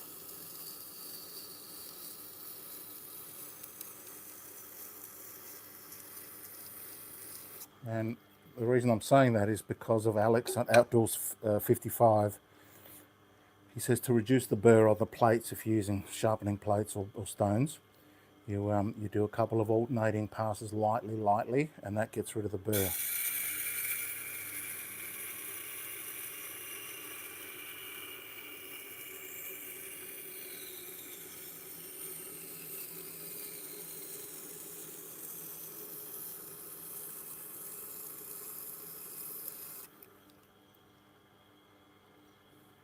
Okay. Now, 320. I really am running out of room on this one.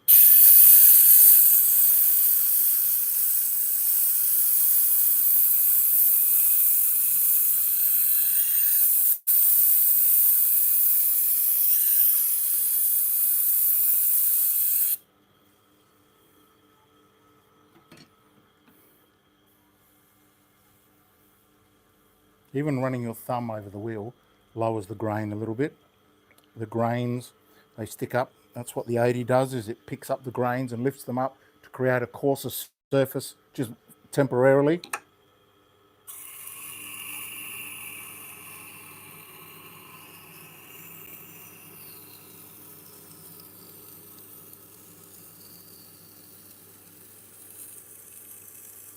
And it's a much quieter grind. I don't know if you can hear the difference. I can.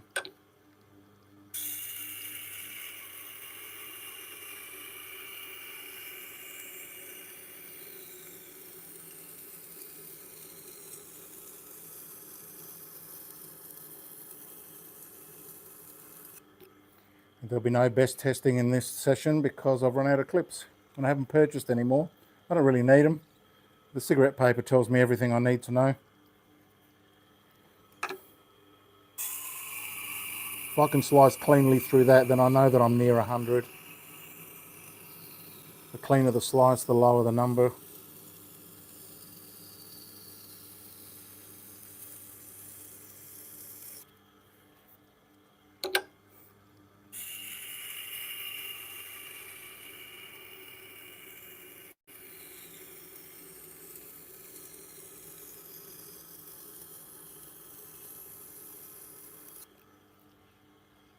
Okay. Nice.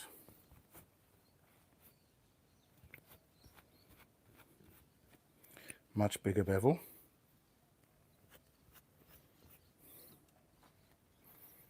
Check it out. See? Substantially bigger. That's correct, Lars. There's something in those ridges.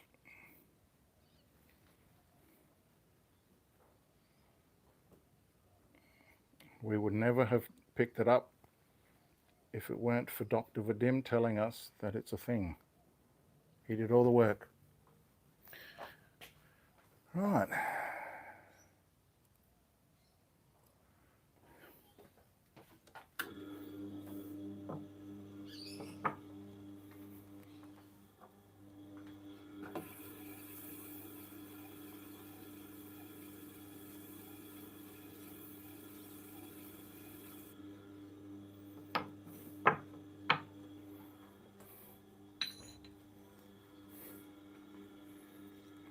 Bare side up. Light pressure. We don't want to overwork this because chrome oxide on a spinning wheel is very abrasive.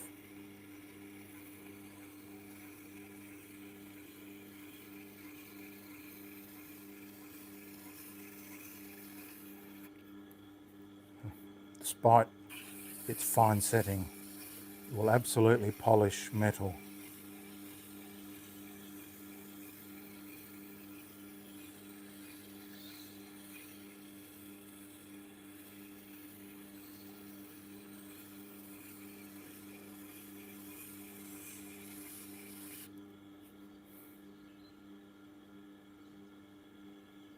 Just 2 passes was all that needed.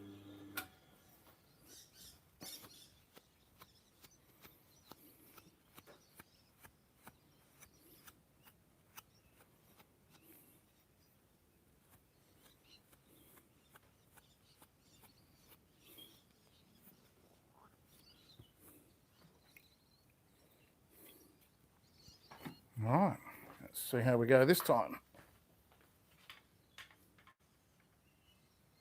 Are you welcome, Edwin? Any other questions? Let me know.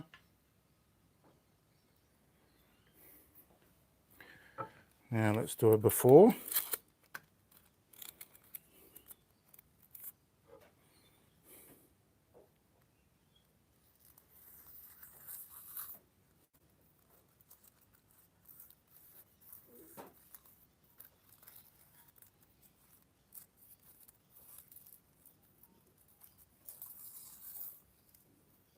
Okay, that was really good.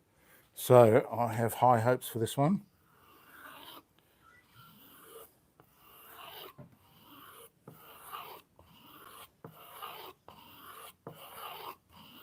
Let's just do 5.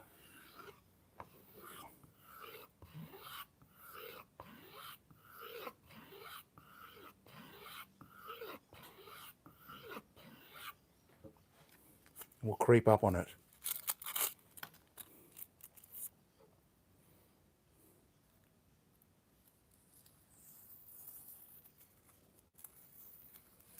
Oh, getting there. That's much better, isn't it?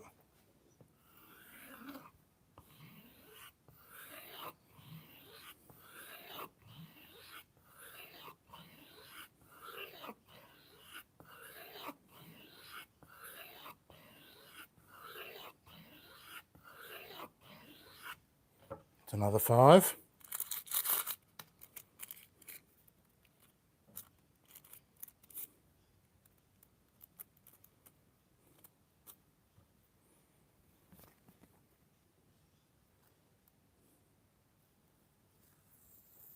Oh, great entry. Nice. How about that?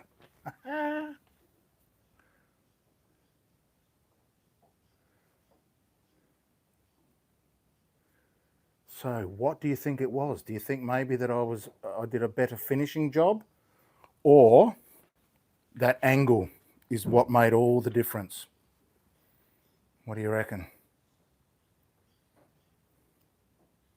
I think it's probably, I don't know. We have 3 different three factors. Could have been, you see how little I used this wheel to get off, to get that burr off, and then I did 5 strokes per side and then another 5, so strictly 10. Could be the angle. I think it's, I don't know, probably everything. But that's done. and a much better result than before. Never give up, unless smoking tobacco.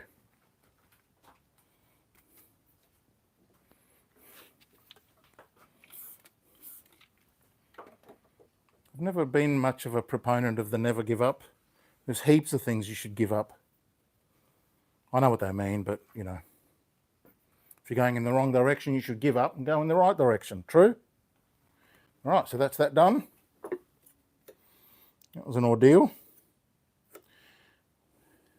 but a great result in the end.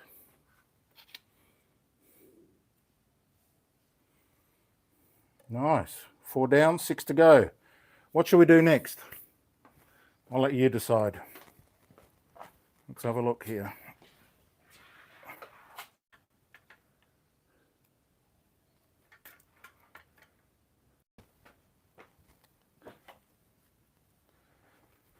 These are Schoon knives. We know how they're going to turn out. They're going to come out great. This one is interesting. It's got copper inlay. Look at that. It's got a nice hook, and he says he loves using this one. It's his favourite. Let's have a look at the comments.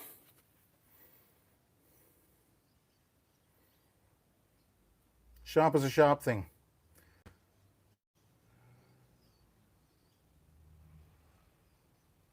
They should pay me to thin the blade, yes. Not only that, they should pay me to get lessons on how to thin blades.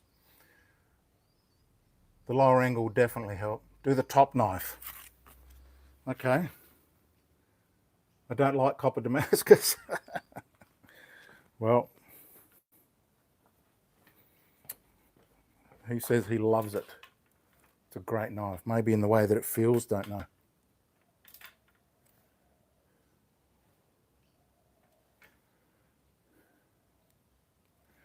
Okay.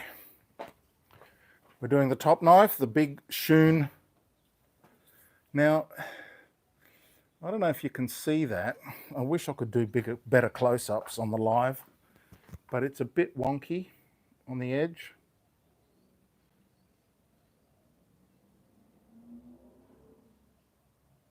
So I'm going to take it over to the sander and just give it a fresh straight edge.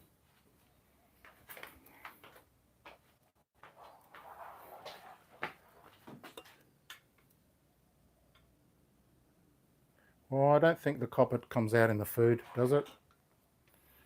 I don't think so. Noise warning, turn your headphones down. I'll give you time to do that. Turn your headphones down.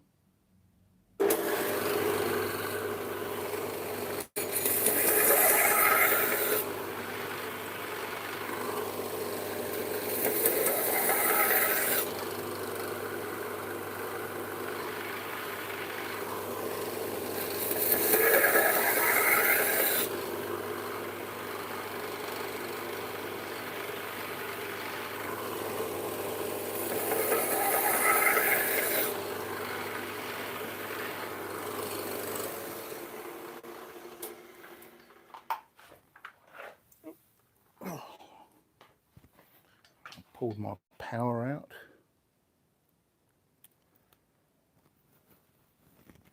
Oh yeah. I'll muck around here.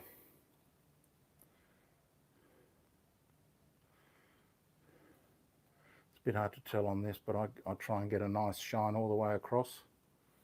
And that's good now. That machine has been very helpful to me.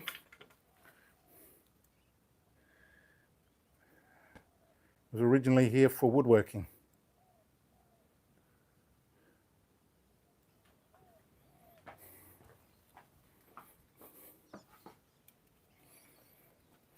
Now, these are quite thin, so I'm going to go with a 28 on this.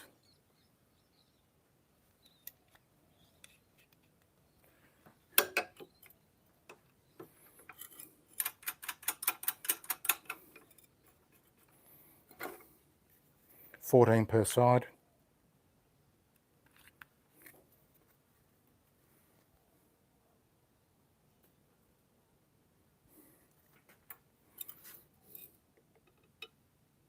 Oh, nailed it. Lock it in. And because we've got a flat edge on there, straight 90-degree edge, we need the 80 for sure.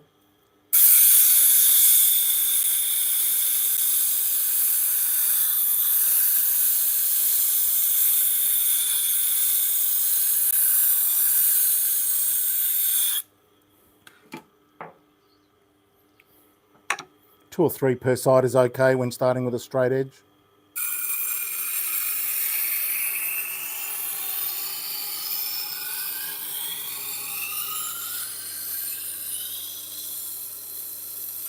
Pause a little bit at the back because it gets less time on the wheel.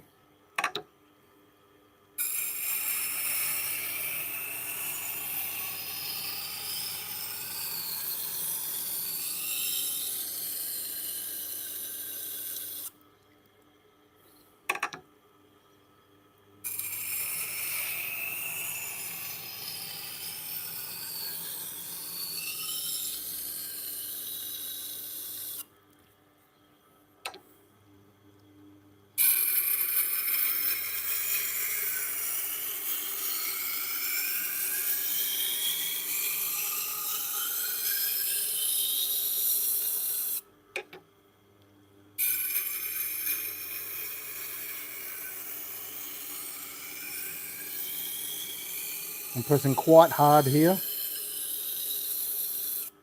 Quite hard. I can't remember now. Was that 1, 2 or 3? Who's counting?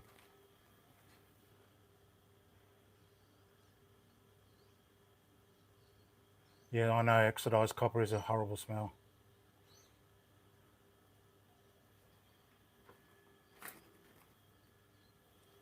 Never too old to learn, that's true.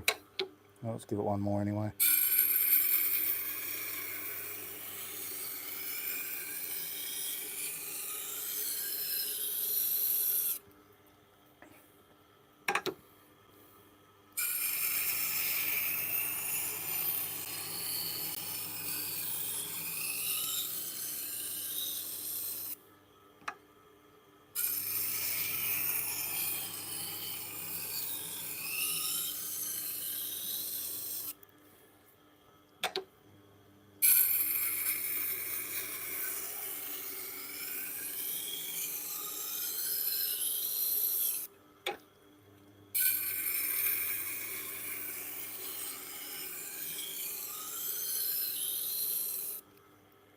These are made of VG Max.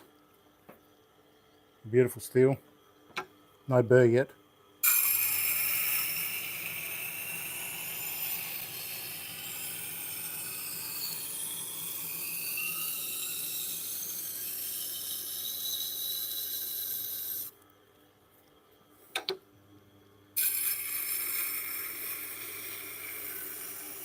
Still pressing quite hard.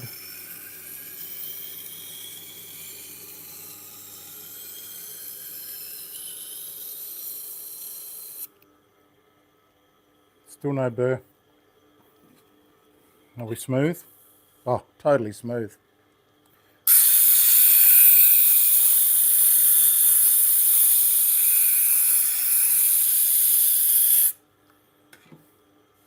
Rough again.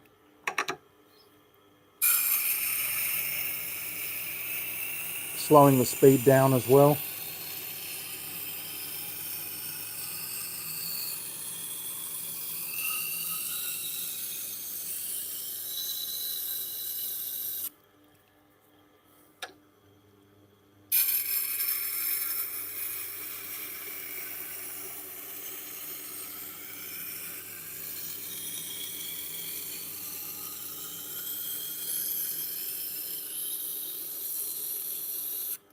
Thinking of buying a GoPro and getting a head mount because I want you to see what I see.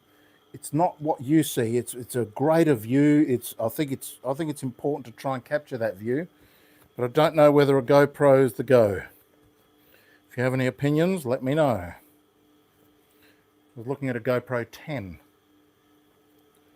from a fellow Adelaide YouTuber.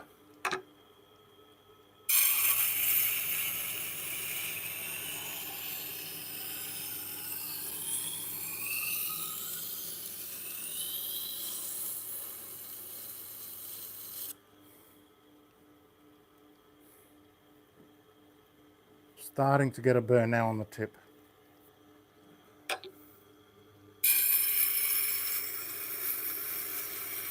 I can see the burr developing, which is another thing I wish I could get you guys to see.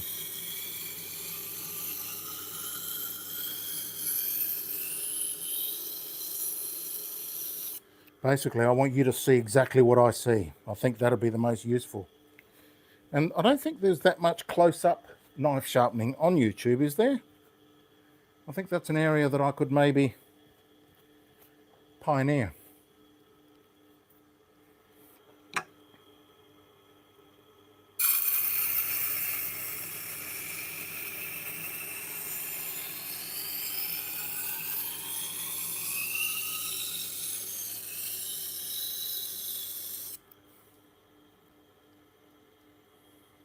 Still no burr, except for right at the tip.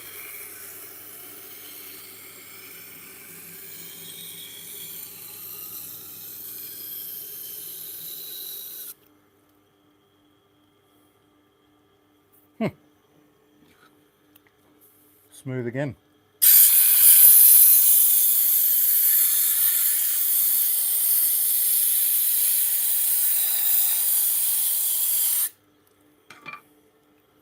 Do 2 per side this time.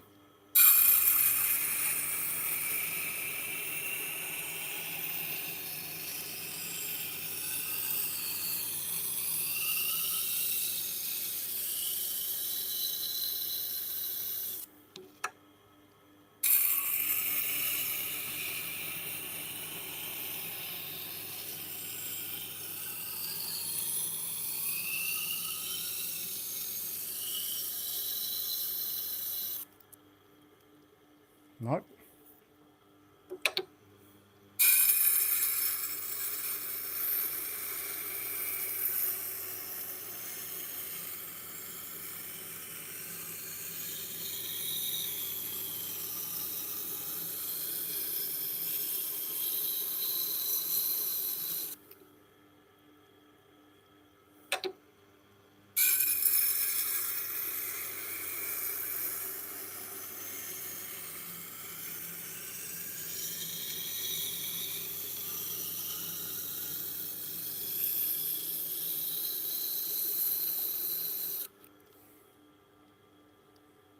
Maybe starting. It's taking a lot of grinding, this one.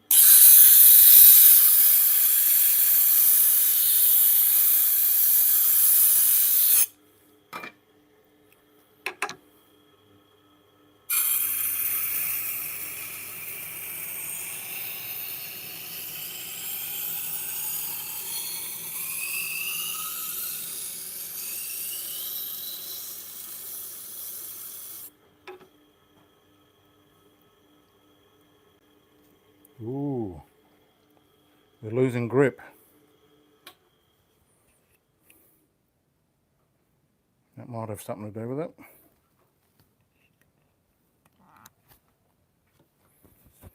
Right, so when this, oh yeah, I can see it now. Oh yeah. Oh. Okay. Now you get to see what happens when you lose the grip. Look here. Look at that. The knife started to slide and get into the big angle. So that's a bloody shame. Now, knives are fairly cheap. I can replace them. And I will if I have to. So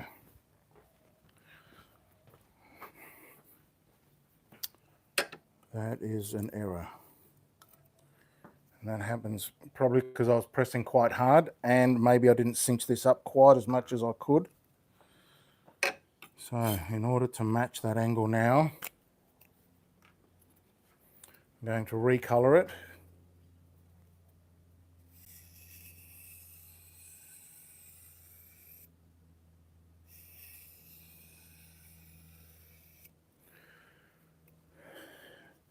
This large drop bevel is going to have to stay, and it is what it is. And we'll just put a correct bevel on from now. warts and all.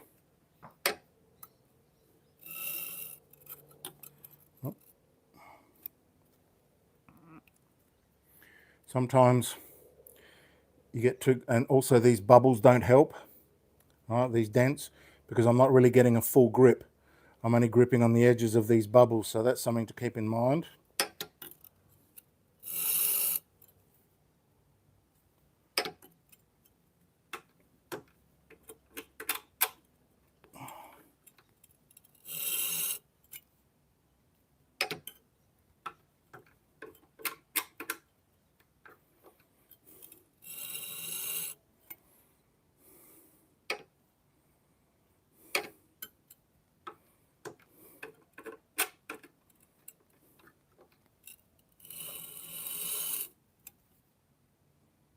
Okay.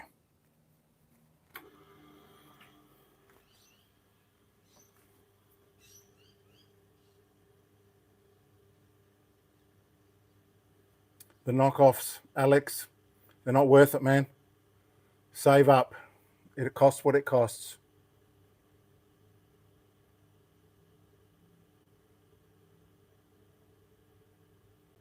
It's not really damage. It's just that the bevel started to creep up the blade and become more obtuse because as the knife, as I lose grip, it was dropping down, and as it drops down, that's a lower angle than up here. And so as soon as I saw that happening, I knew that's what was happening. So shouldn't be too bad, but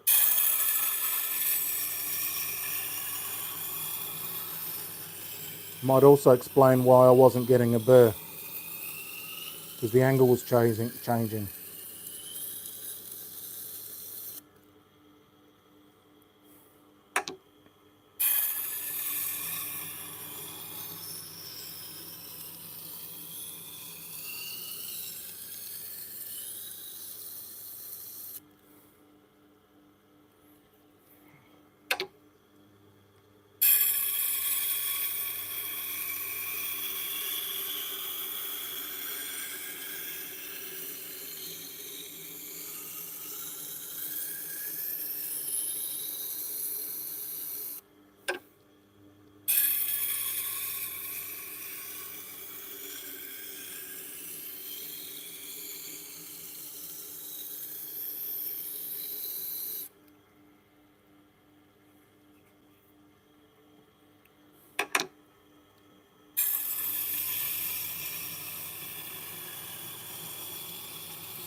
Also, there's a tendency to push down when you're nervous, and pushing down hard. You can also push down on here, which pulls it out of the clamp.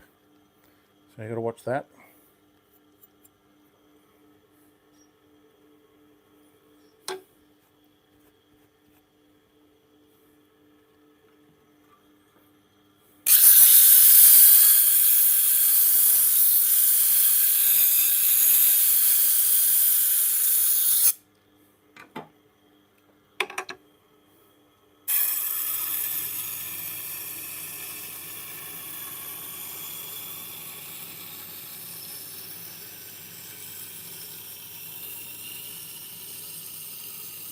My hand's almost off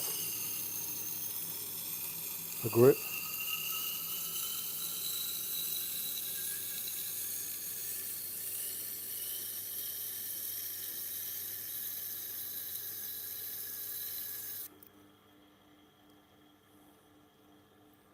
Okay, it's a bit of a burr developing on the top now, on the tip.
Burr starting to creep down. It's down to until about there.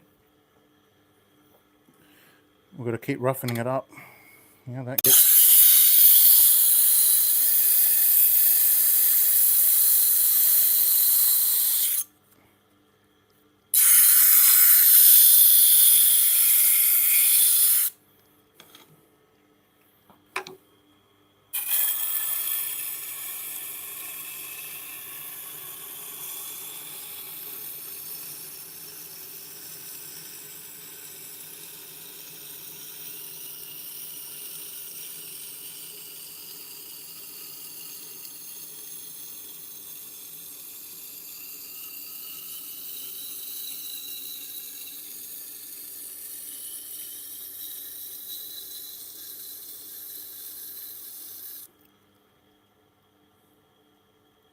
Now it's down to about here.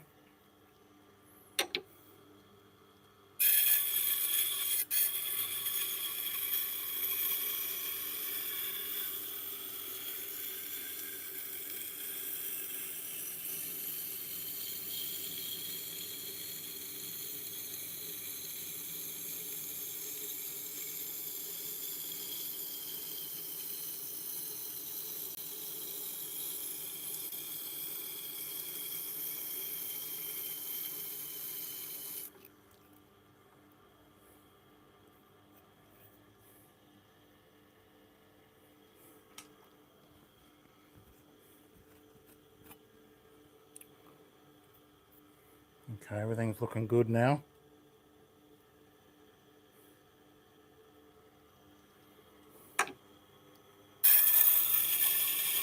Or still.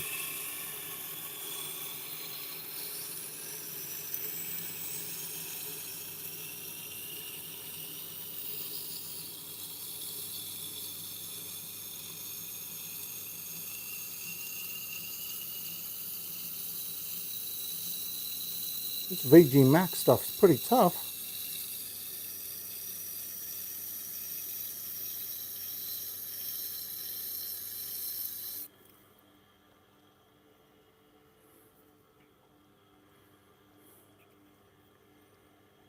Still tight, everything good.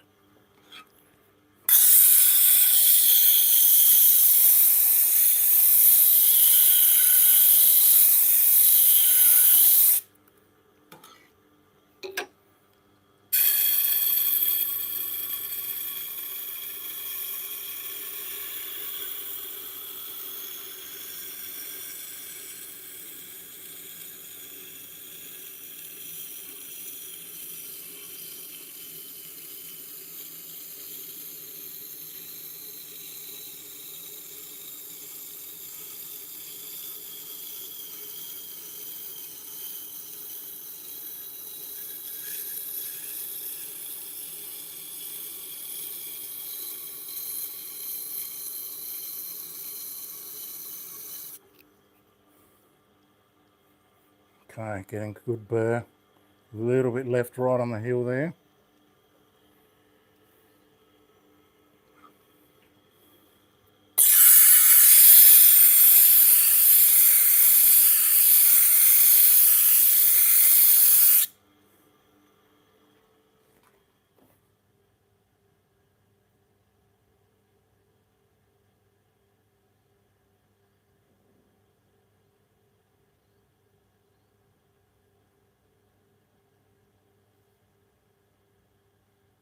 Yeah, if I drop, okay, yeah, but if I drop the angle, then it will become even bigger. So I could do that, but I think it'll blend. It'll be all right. It'll be all right. I have considered getting a T4 for the T8 stones, the used ones, but I think that you have to do a mod, don't you? The axles don't exactly work, or something is different about them. I'm not quite sure. Not quite sure.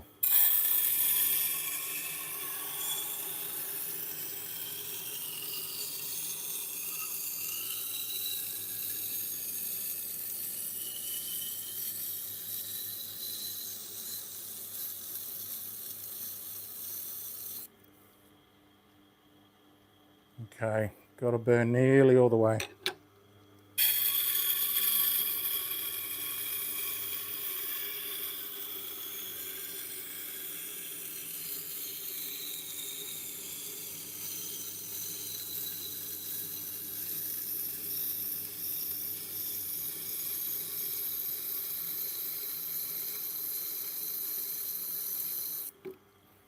I just thought of something. I could use a magnifying glass in front to maybe give you some close-up views.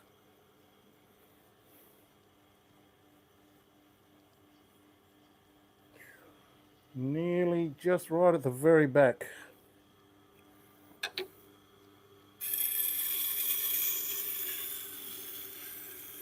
I'm speeding through the front bit because that doesn't need any more, but this back bit does.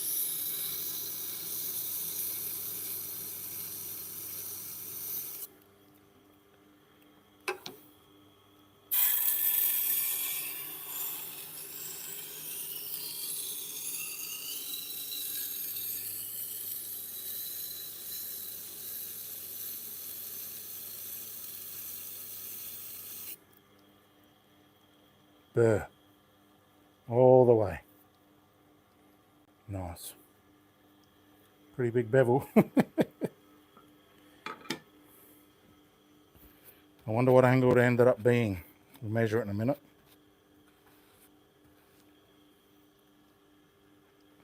Okay, so this side cleaned up. This side's got a little bit of a bow. Let me see if I can use this.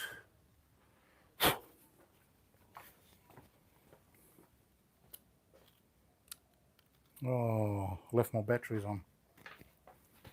Let's have a look here. Where is it? Where is it?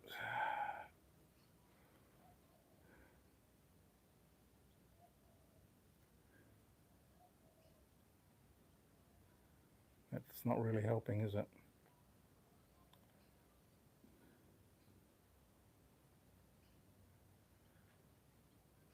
There you go. Okay, so, well, look. It's not helping. Need new batteries in that. But you can see this side is good. This side has a little artifact left. See that little bow there? Apart from that, I think it came up good. What do you think? It's a bit massive, but that just means that it's sharper. So let's have a look and see what it ended up being.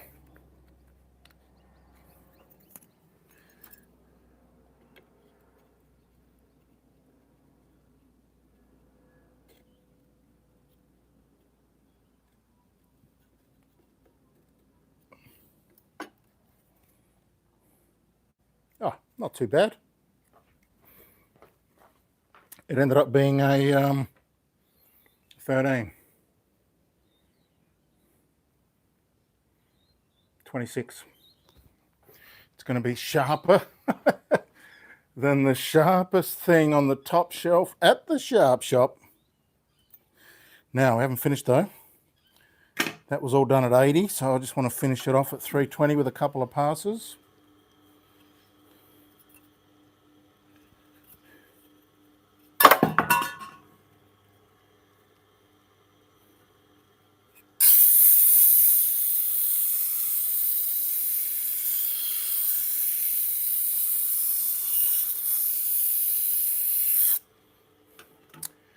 In order to have such a large bevel at 26 degrees, I'm guessing that it's a bit fat.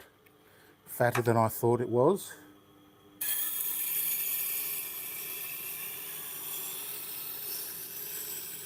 It's going to be hell sharp.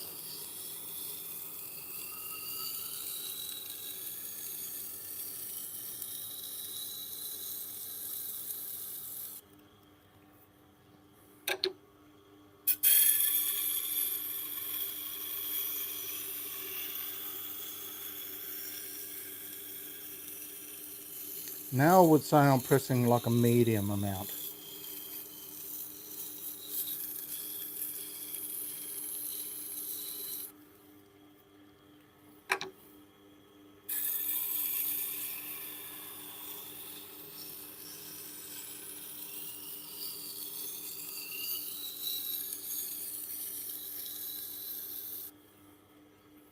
That's all we need.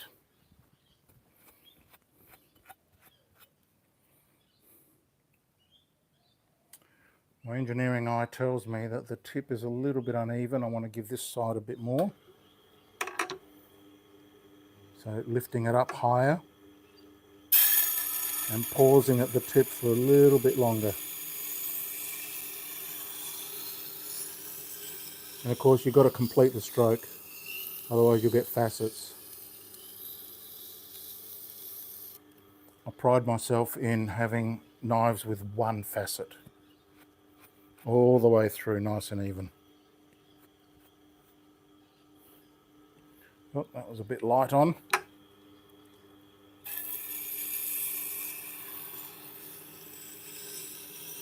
If you go too fast, you get multiple facets.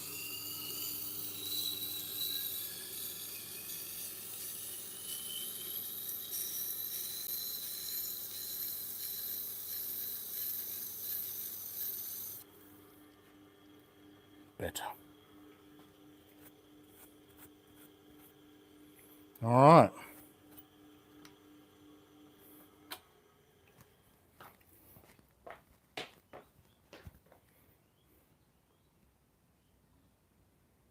It's going okay. We fixed it.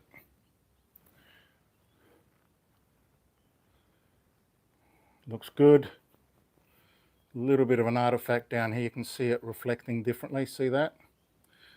But I don't think that's...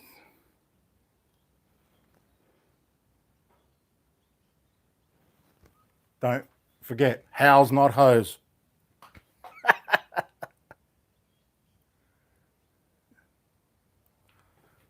Never forget that rule. All right, let's get these burrs off.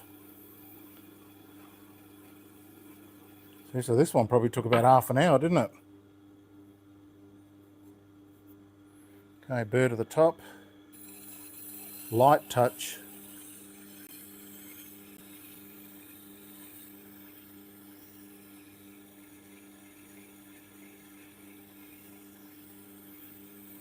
Two passes per side to start with.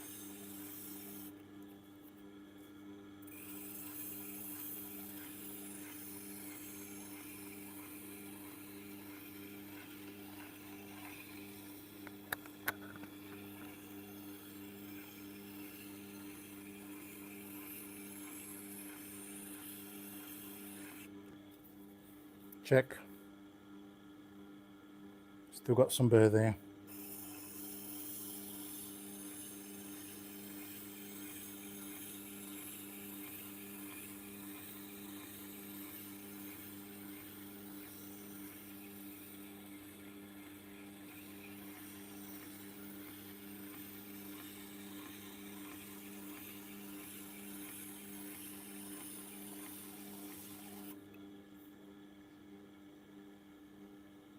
Getting smoother.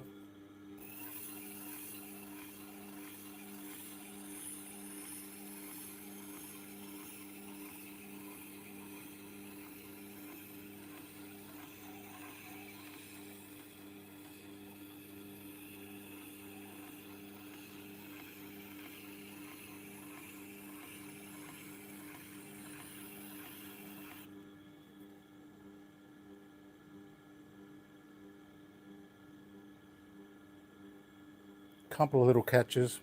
This is called creeping up on it. You don't want to do it all in one hit because you may go overboard. But if you just remove little bit by little bit and check until you've just made one little pass that got rid of the last bit, then you know you haven't overhoned.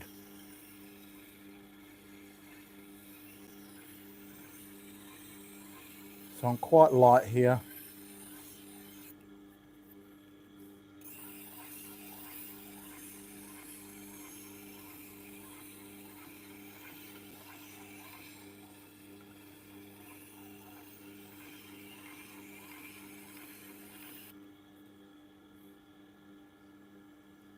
Slipperier than a slippery thing. Whew. Now, one good thing about a big bevel is that you get the Damascus pattern coming through. I like that.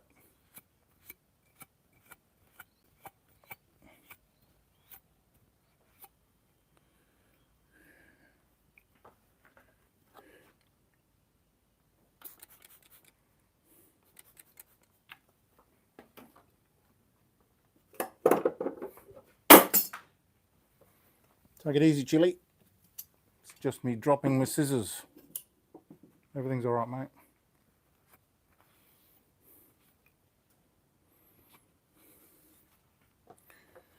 Okay.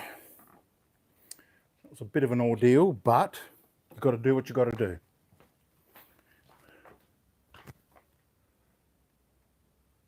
Now, from this distance, I don't know if you can see that Damascus coming through.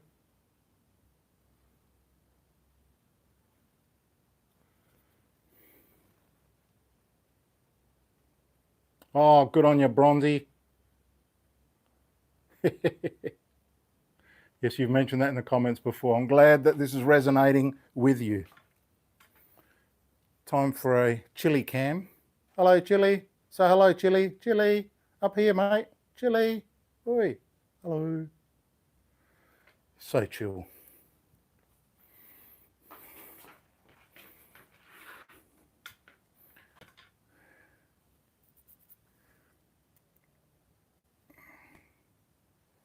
All right. I wonder how this one is straight off the wheel.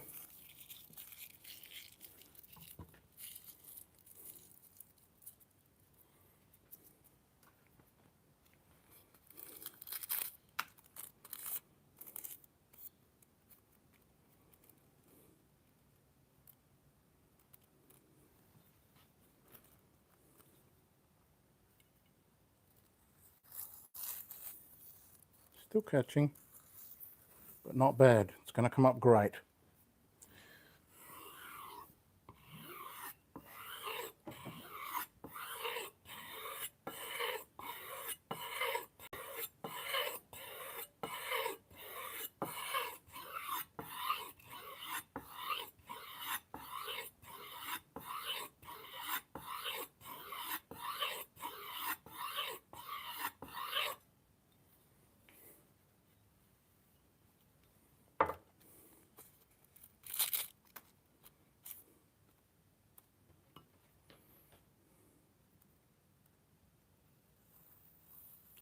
Great entry.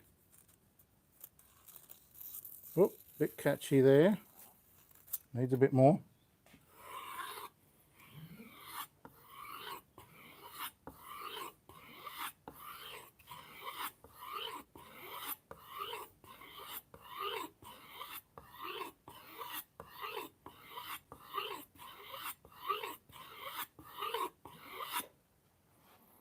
Maybe a little bit of suede work. Light.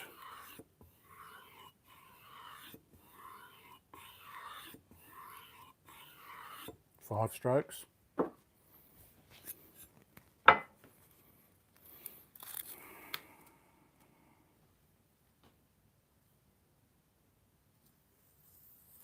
Oh yeah. Oh, bit catchy still. Not bad. Catchy in the middle here. Make sure I get onto these grooves.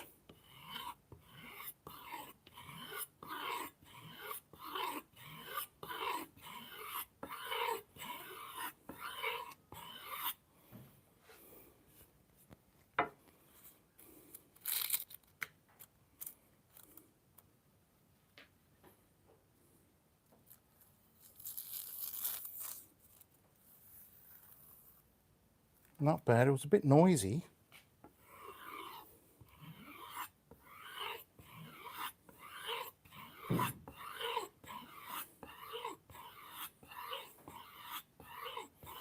Using lighter and lighter strokes as I go along.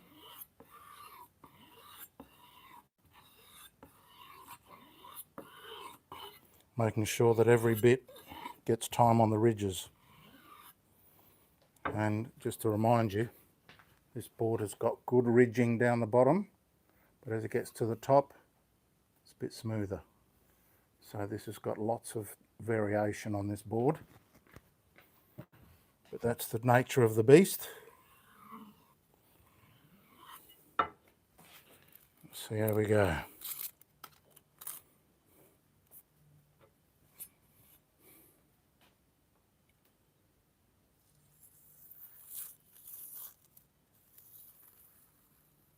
I'm calling that. That's good enough.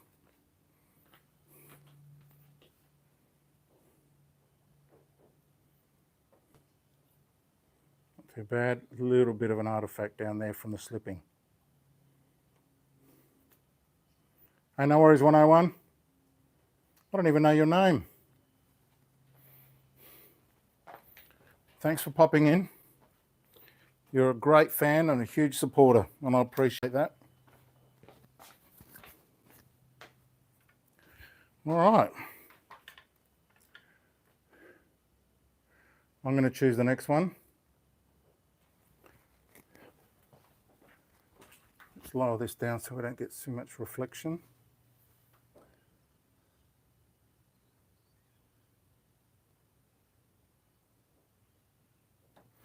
Okay, so that's done.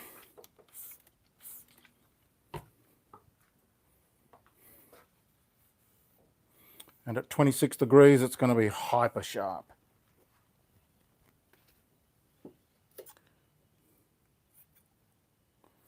Yellow sticker.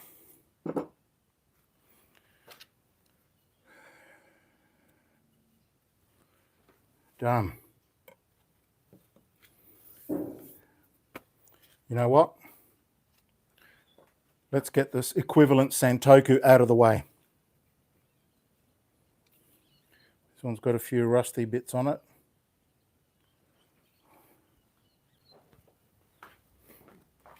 And we'll do this one at 30 for sure.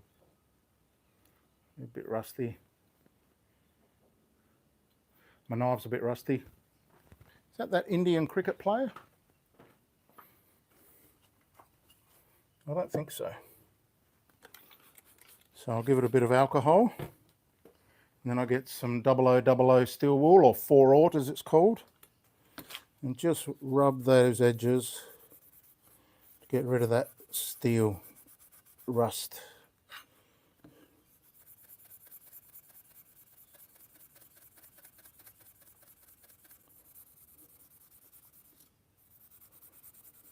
When you do it on the flat surface, it doesn't present much of a risk of cutting.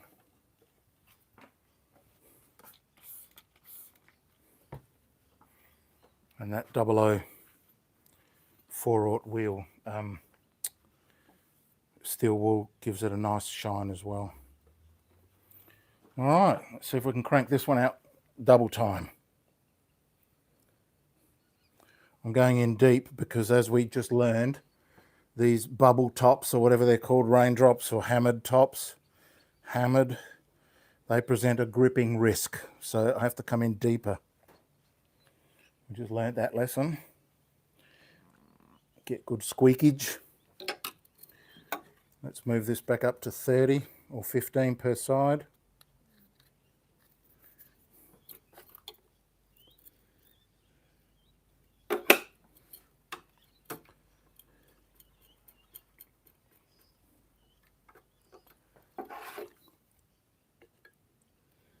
That's us. And as they say, straight into it.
More 80.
No burr.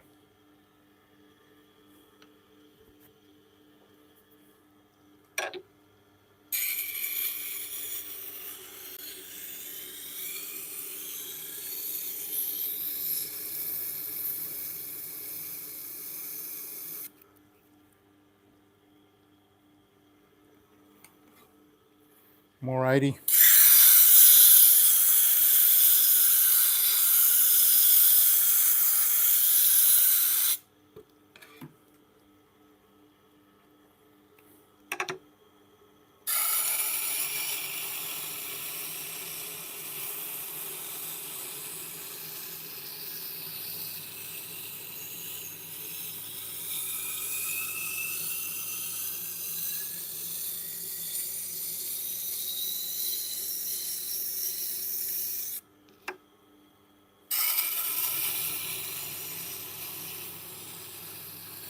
I'm pressing quite hard, but not on the handle.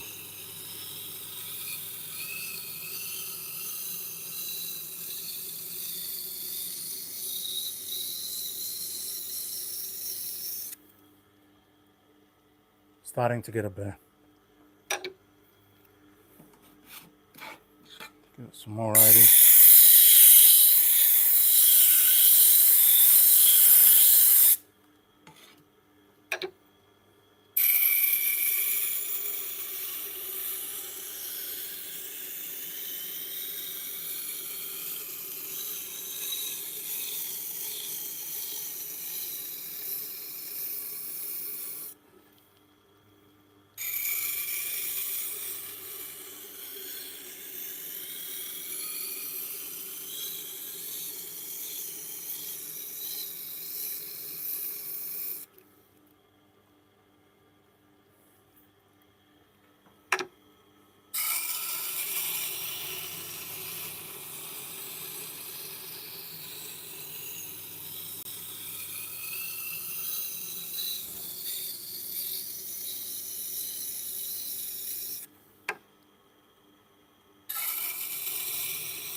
Starting to burr on the tip half. Bit more 80.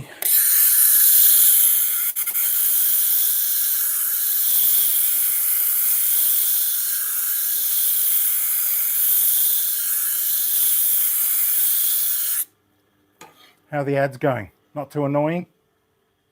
Hope not.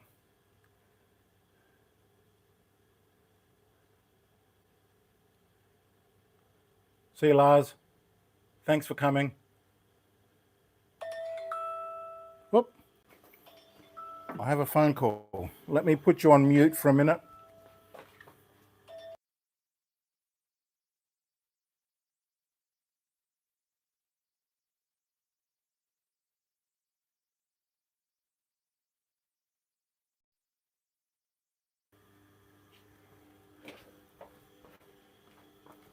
no caller ID, so I don't answer those.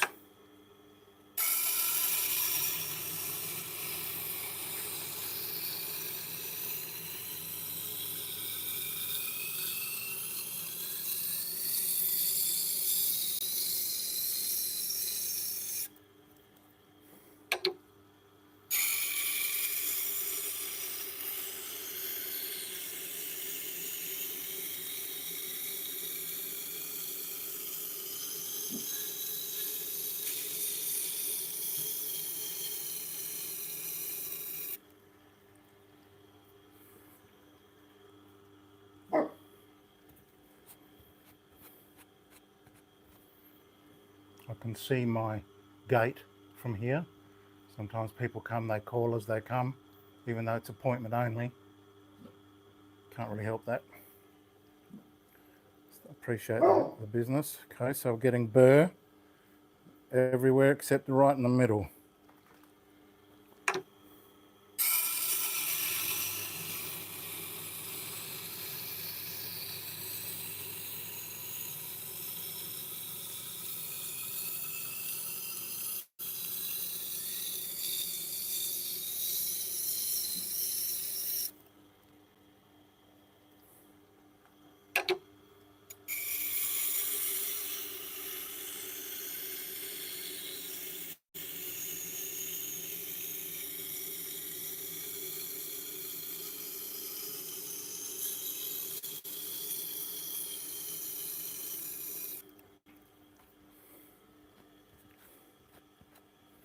Well, we've been going for a while, haven't we? 172 minutes. That's a lot. That's a lot. It's just a normal work day for me. So if you guys want to watch me while I work, I'm okay with that.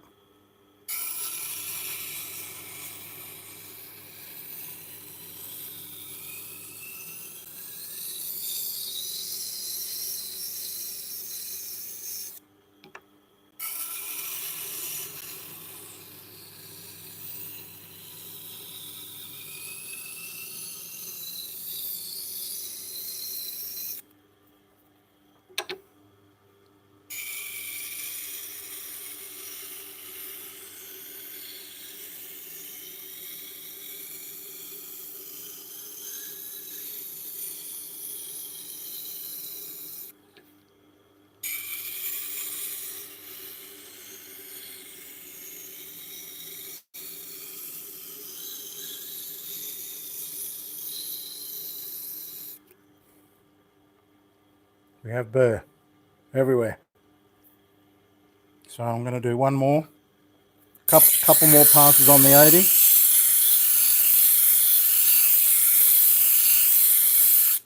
Just to make sure it's a good strong burr.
Good burrage.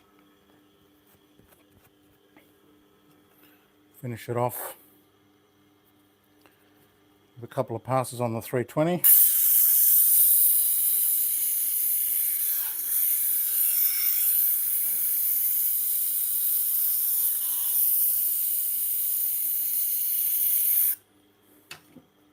Comments?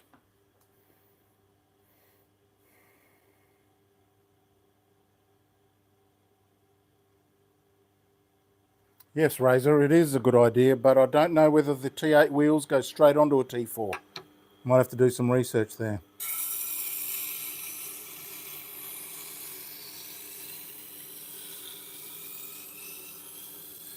I think there's some drama with it. Not quite sure exactly.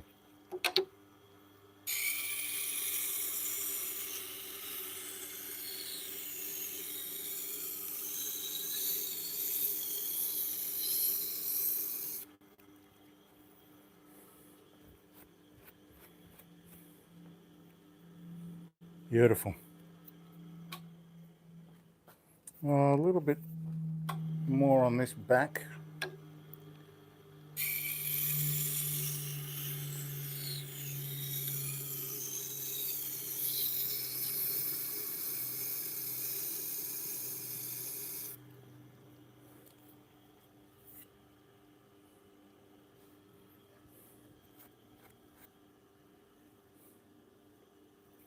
A little bit more.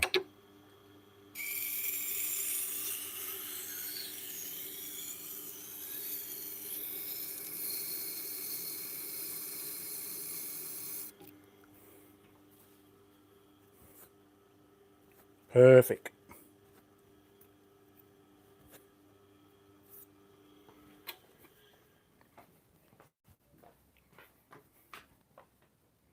Hi, Flynn. Oh, I didn't catch all your comment before it disappeared off my screen. I'll check it out in a minute.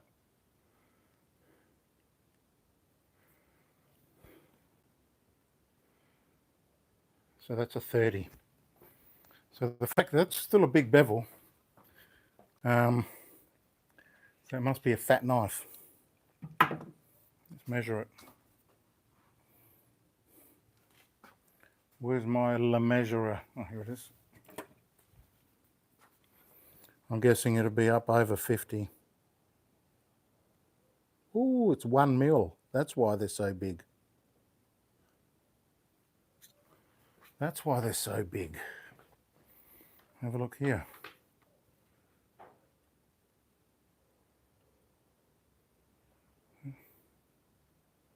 $90 mil. Or 90, whatever it is.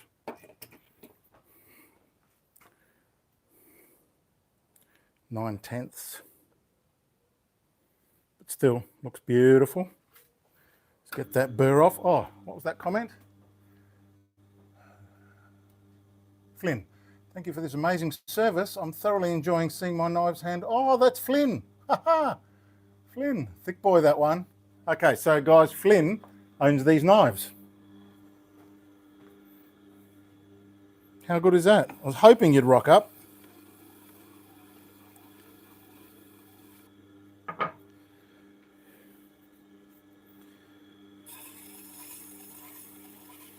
Oop. Spin this around.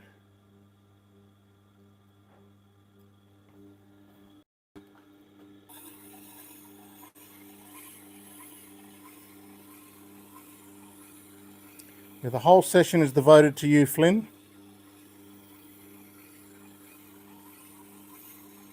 We had a little bit of drama with the chef knife before, but sorted that out. Not sure if you're watching or whether you've just joined us.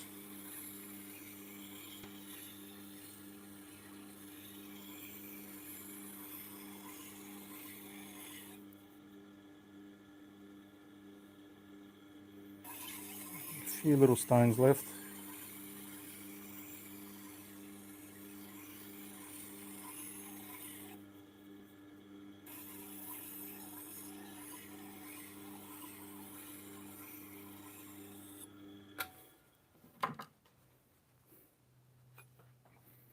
What's he saying? The wonky edge. Oh, did you see it, did you?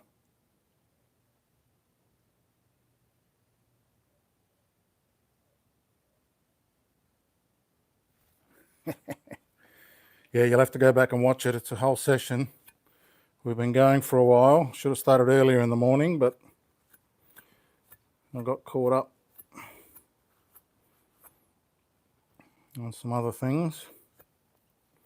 I actually went to bed early, hoping to do all these in the morning early, 6 a.m, but you know, 6 a.m. is for working people. I'm not one of those. Now let's have a look.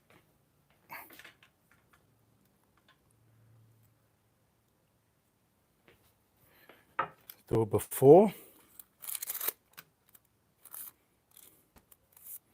Straight off the wheel. How sharp is it? Not bad.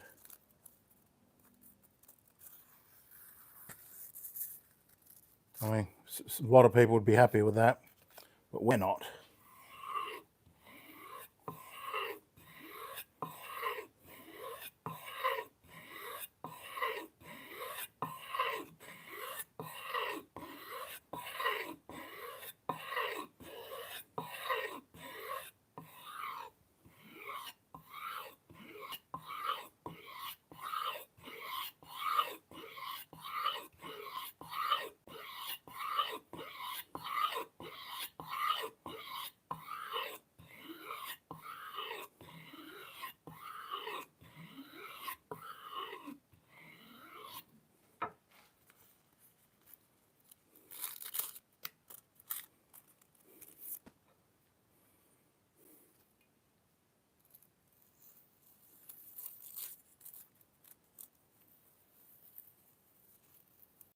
A little bit catchy.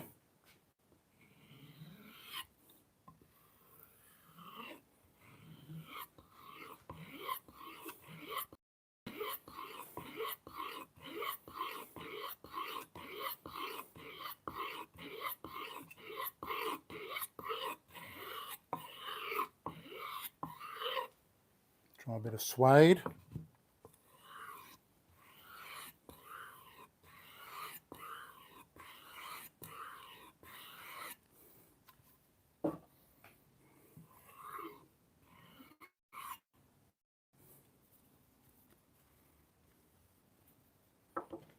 See if that improved it.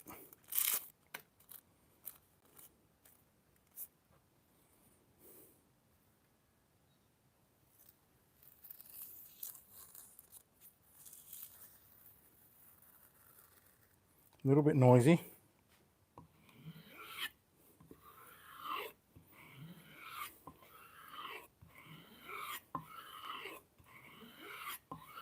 I'm pressing reasonably hard, medium hard.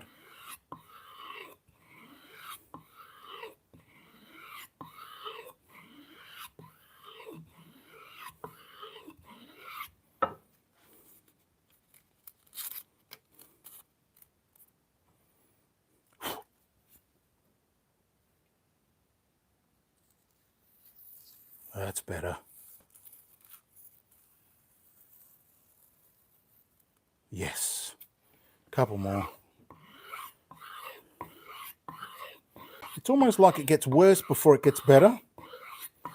Because if we think about it, if this is actually doing what we think it's doing, it would be picking up that root and dislodging it. So at some point it would be half dislodged and half still stuck. And that would make it worse. So, I don't know. We might be breaking some new ground here.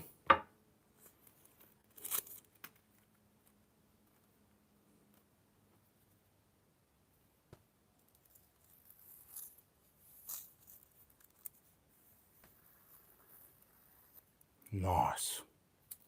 Happy with that, Flynn?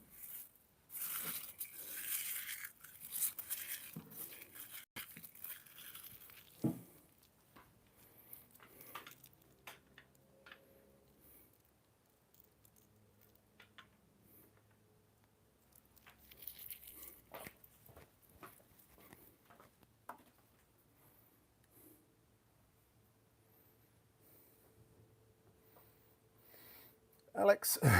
No, I reckon. Customer watching. Couldn't ask for better. That's great. It is an interesting procedure. I'm glad you're watching. Okay, 4 to go. 4 to go. We're nearly there. Clean. Alcohol. I de-rusted this one as well. So now it's beautiful and ready to go.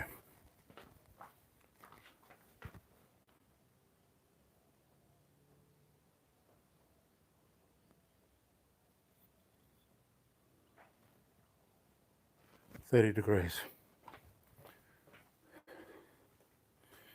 Put a little yellow sticker.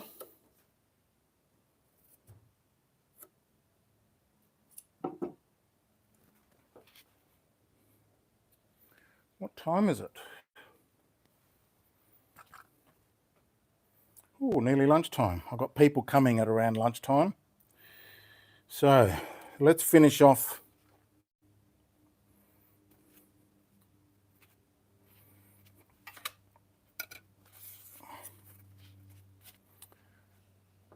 the Shoon knives. Get them out of the way. Remember to go in deep.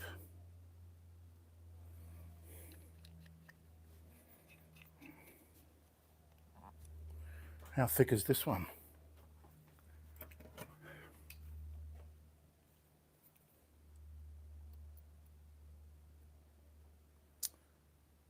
.5253, half a mil. Shouldn't take as long.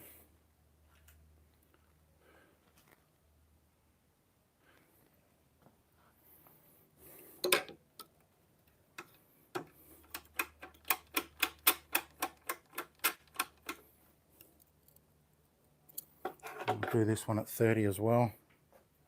15 per side.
No burst still.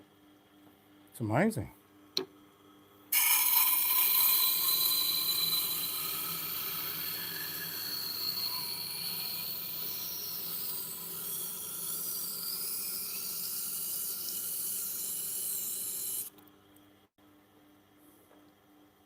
starting to get a burr now. What's amazing is that we know now that without a burr we haven't got an apex. That's part of understanding what the edge is. When you're sharpening a knife, it comes blunt. You bring these bevels in until they touch, and they're not touching until the burr is clipping over the top. And then this side, clipping over the top. Then you know you've got an apex. That's the beginning of a sharp knife. Without that burr, you've got nothing.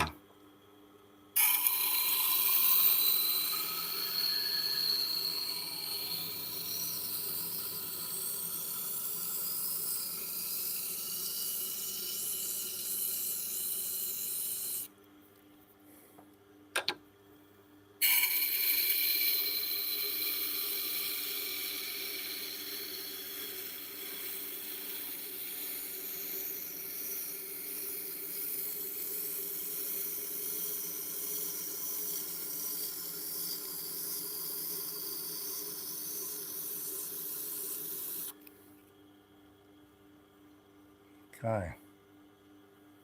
Everywhere except the base or the heel.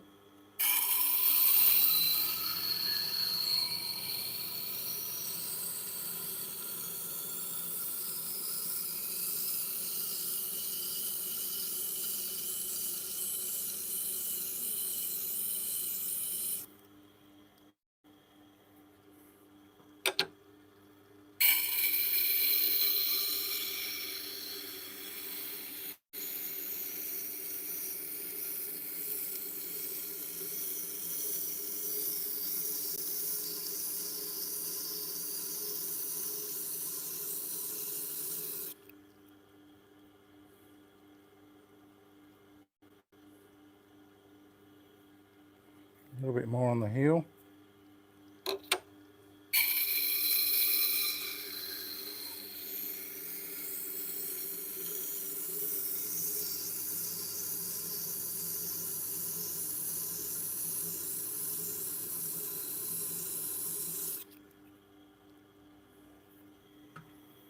bit more 80.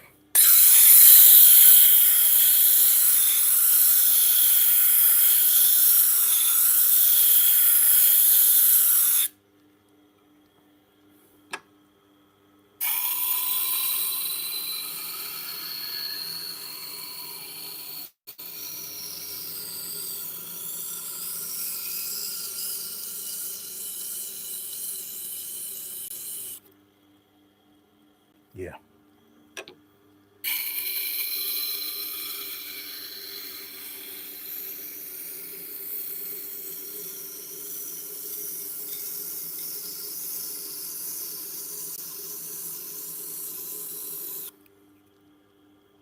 Nice.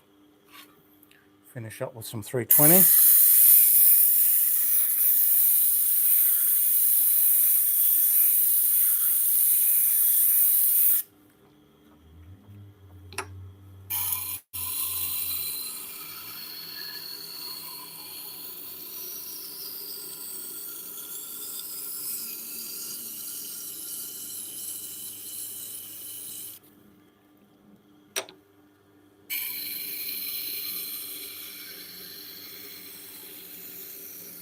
One more pass after this.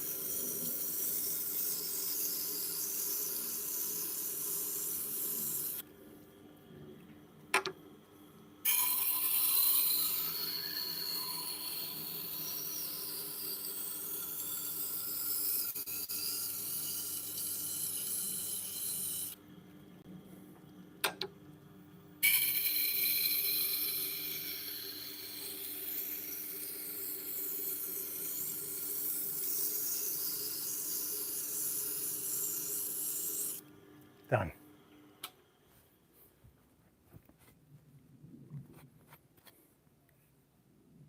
Oh, maybe a little bit more on this heel.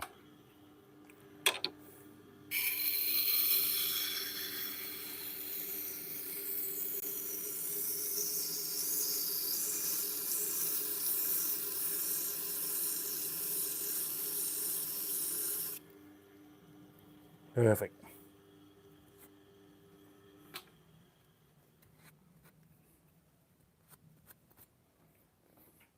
Oh, Those tips are a little bit different. Maybe this one a little bit more on the tip.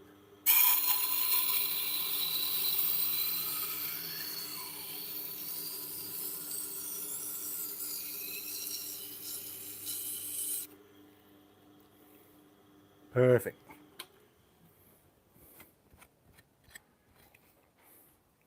All right, onto the honing wheel.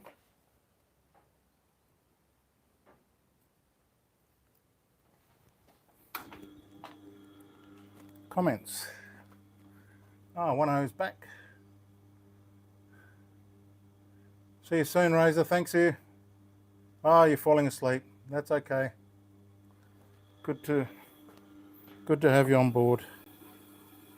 Appreciate your visits.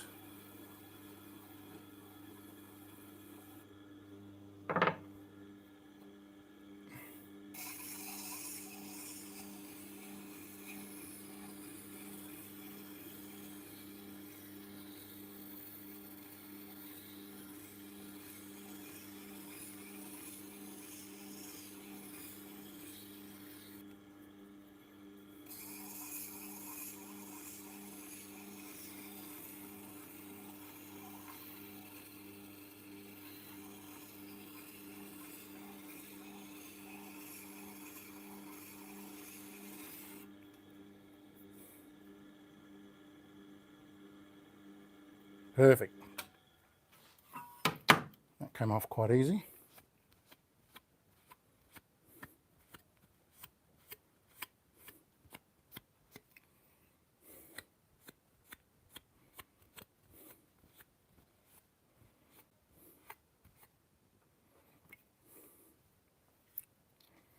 Oh, onto stropping.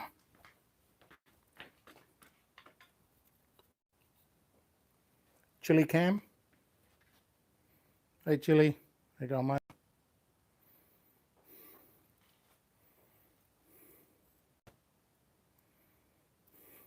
Let's do a before.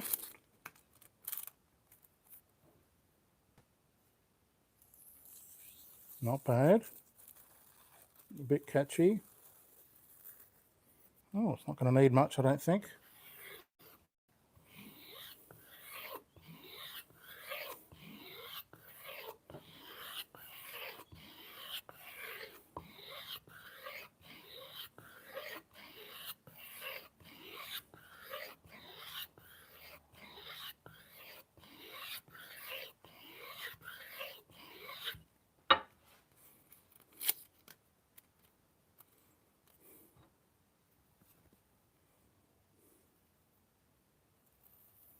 Oh, great entry.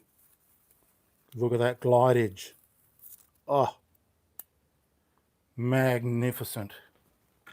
Magnificent.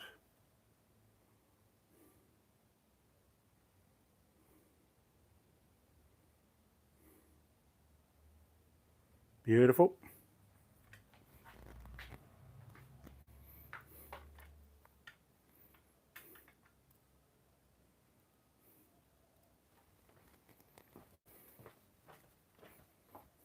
Three more to go.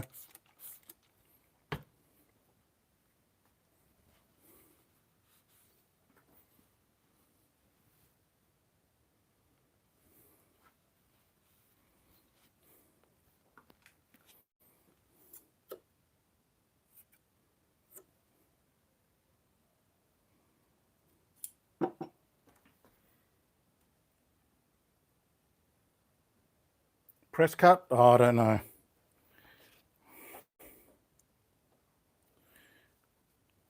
A standing test?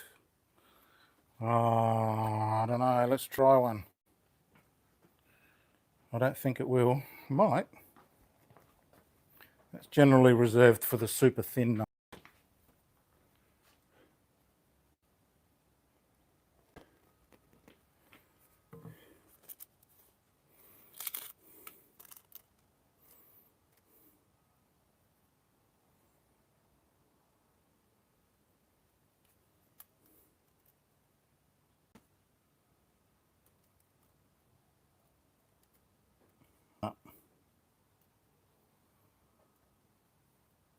Nope. As long as it can do this.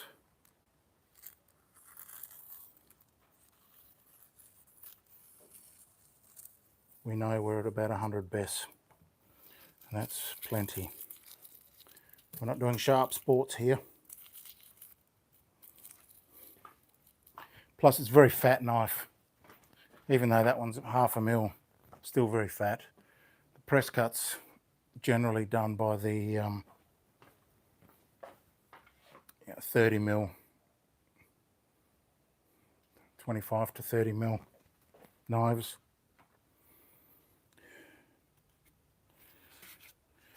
Okay, let's get onto this copper one.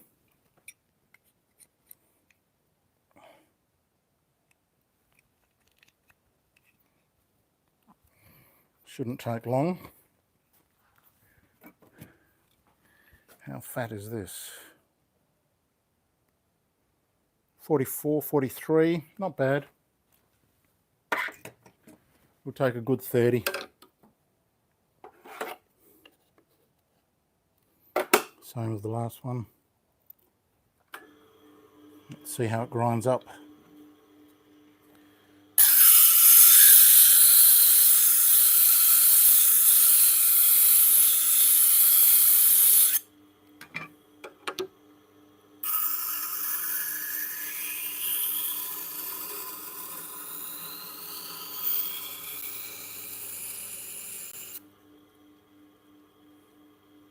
Quite tough.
There. A little bit more on the heel.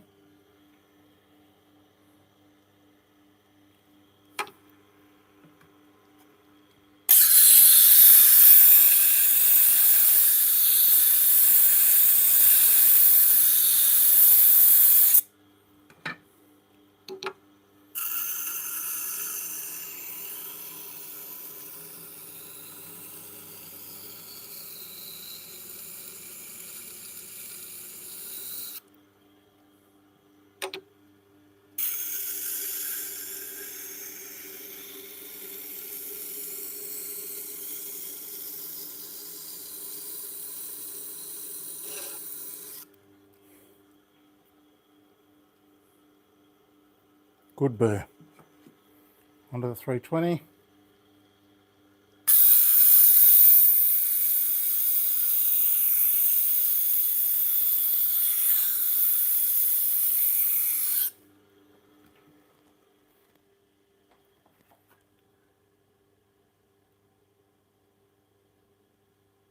I did not know that there are knife sharpening competitions.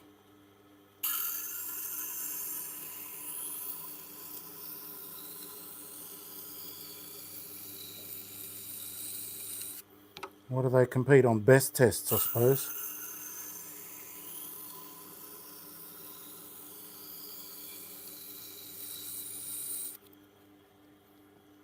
It'd be good to win one of those.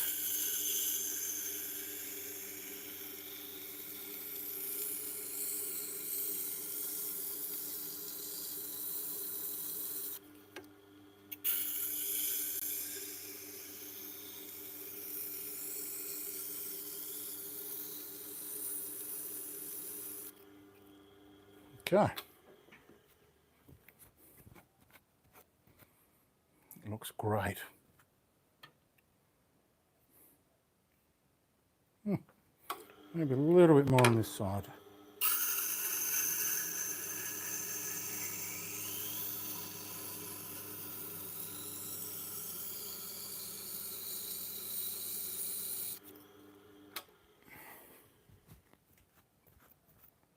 Perfect.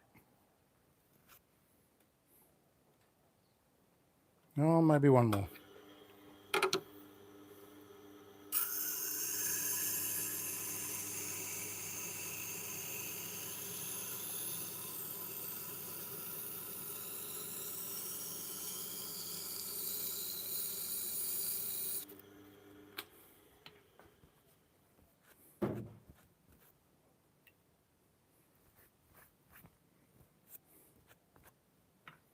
Excellent.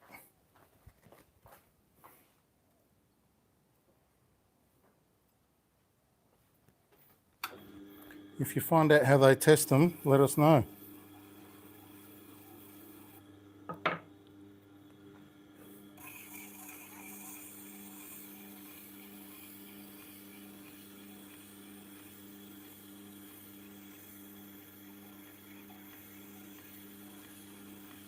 Would have to be the same knife for everyone. Wonder if they go with speed as well, like how fast each knife is done.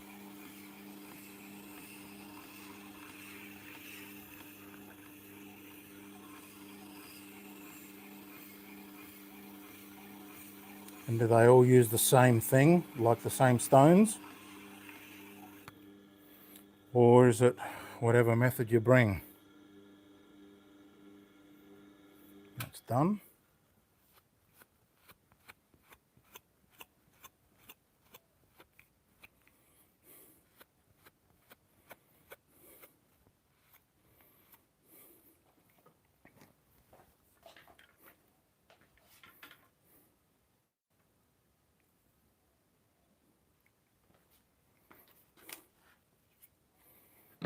Let's see before.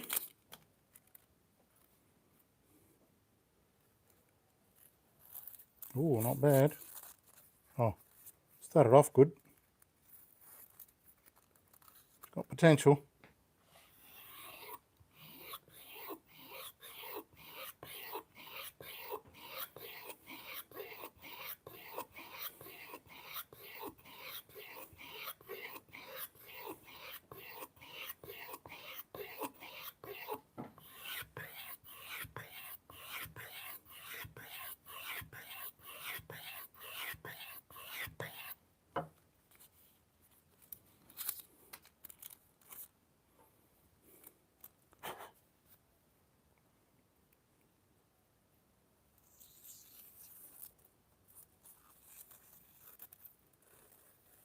Couple of catches.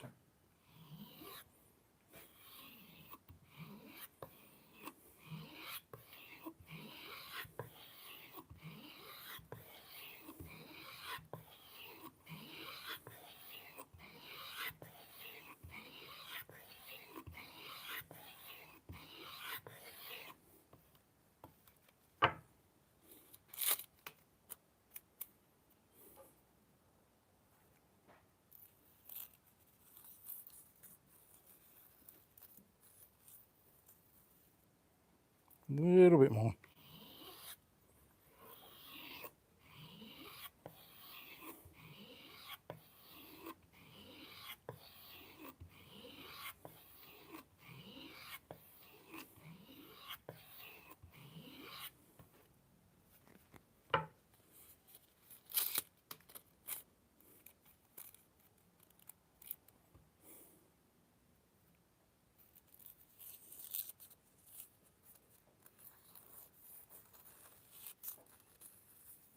A bit more.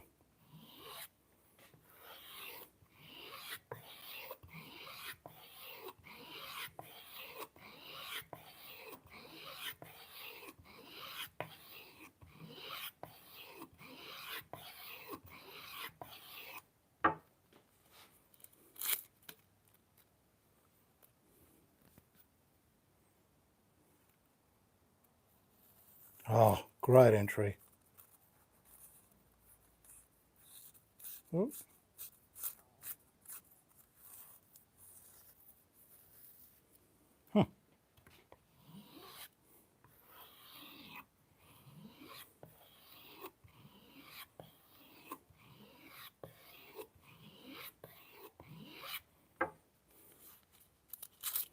Creep up on it.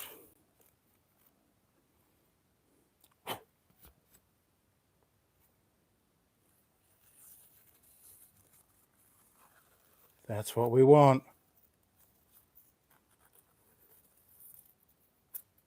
Nice.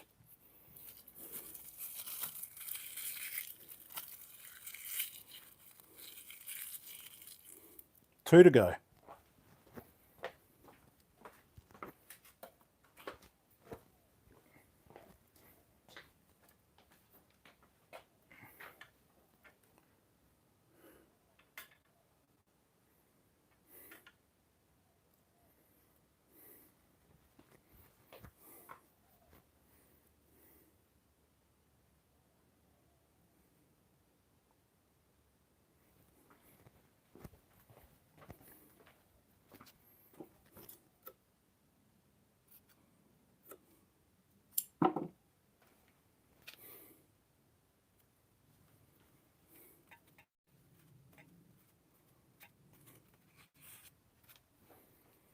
Oh, two singles. Shouldn't take long.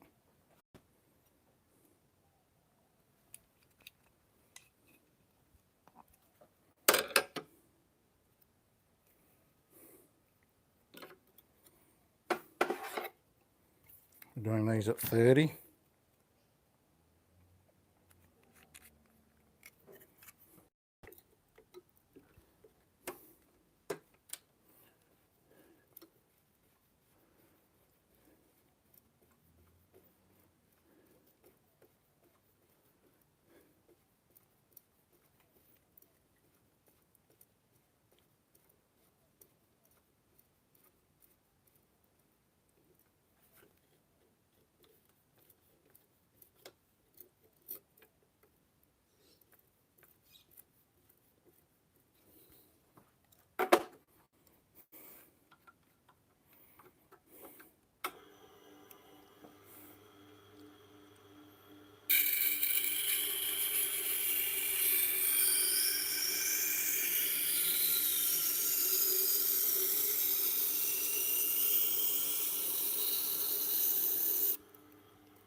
Nice.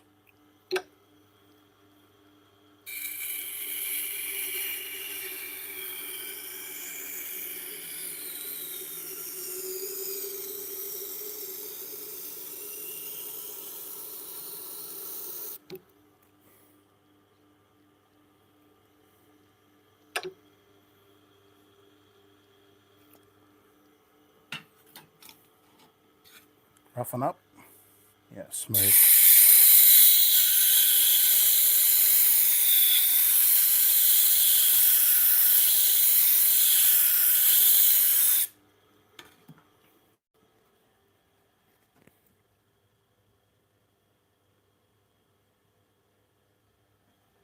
It is a nice paring knife.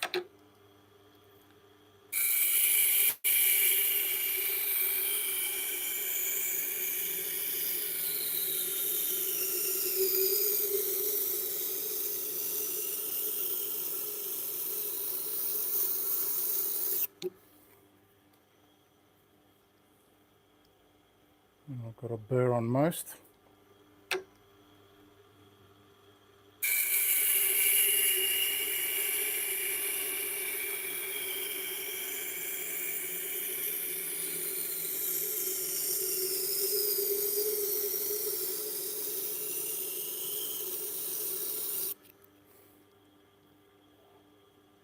Full burr. Finish on 320.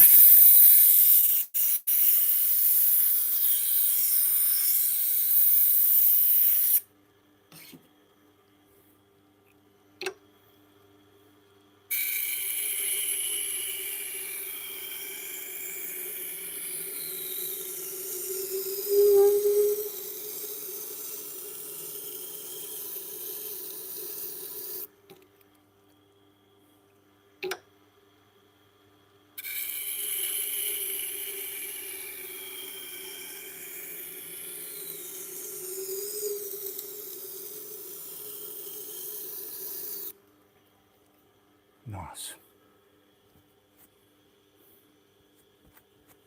Well, a little bit more on the heel.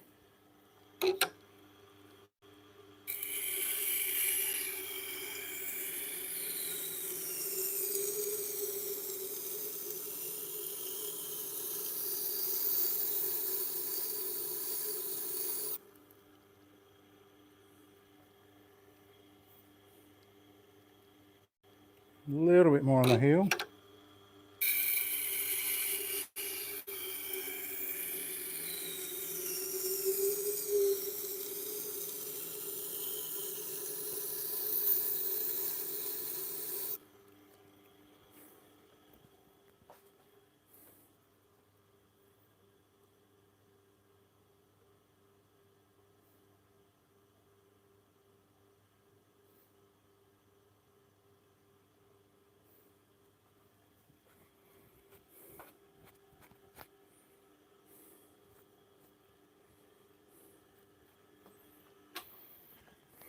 What do you think of this?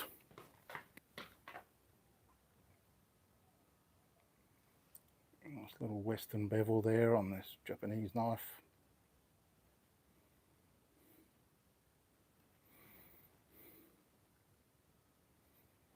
Not too big.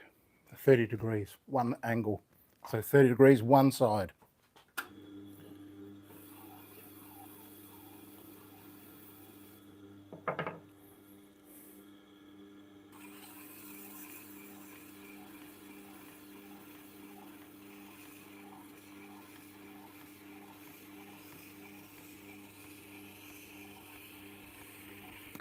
Yep.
Beautiful.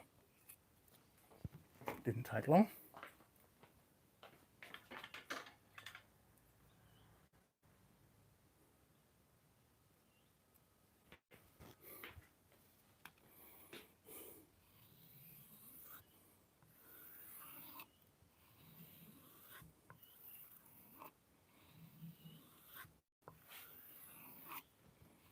Oh, we didn't do it before.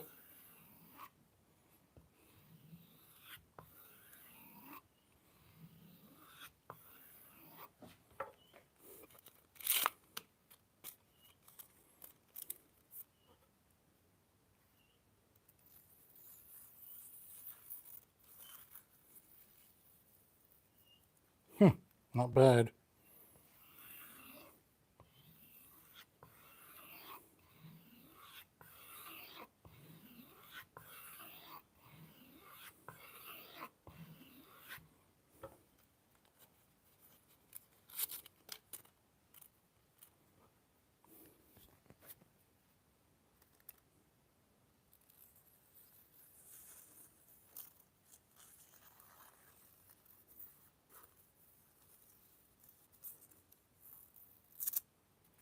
Happy with that?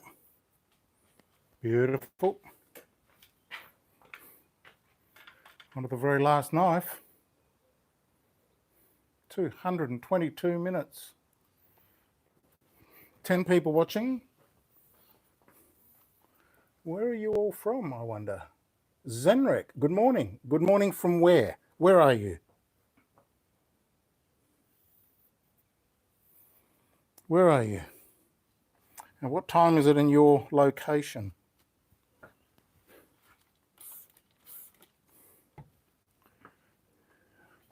We're on to the last knife, but I'm glad you're joining us.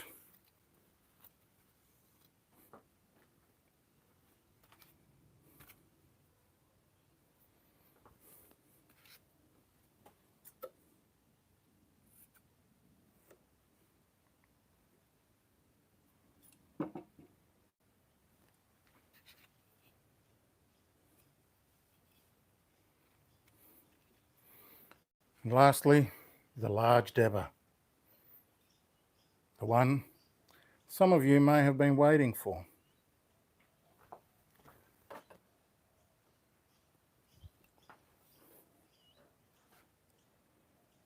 Let's see how we go.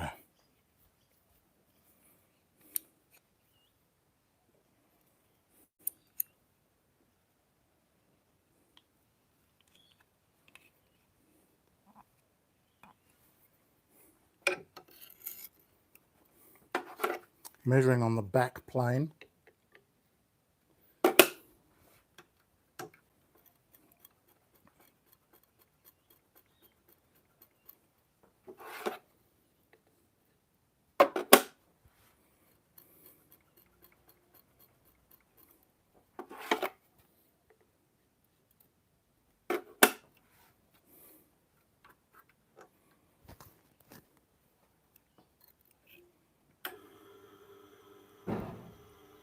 Let's just try it on the smooth setting first. See what it looks like.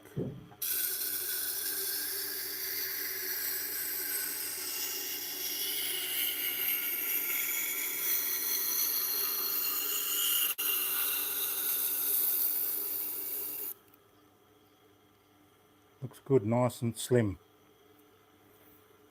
Let's go to the 80.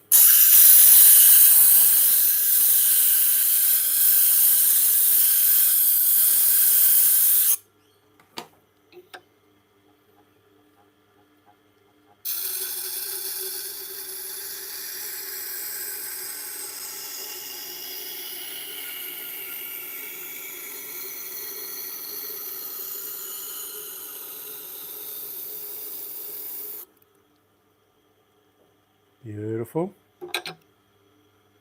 Oh, I've already got a burr.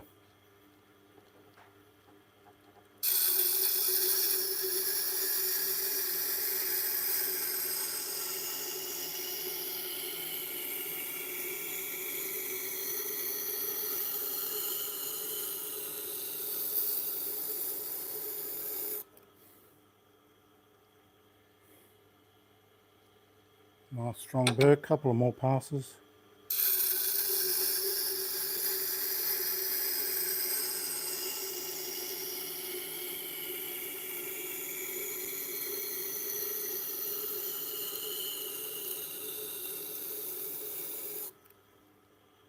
That looks fantastic.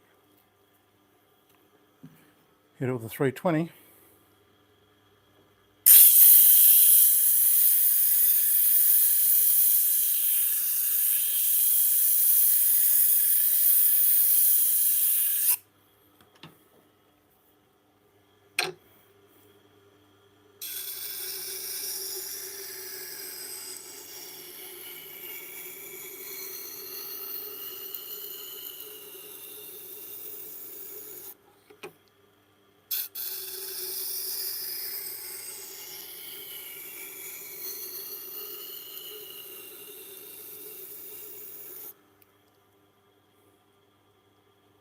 Mag-bloody-nificent.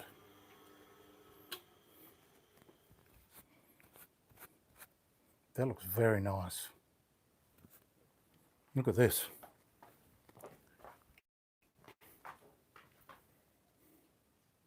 See? Nice tidy little edge right on the top there. I know it's Western style, but that's what the client asked for. Back is obviously straight.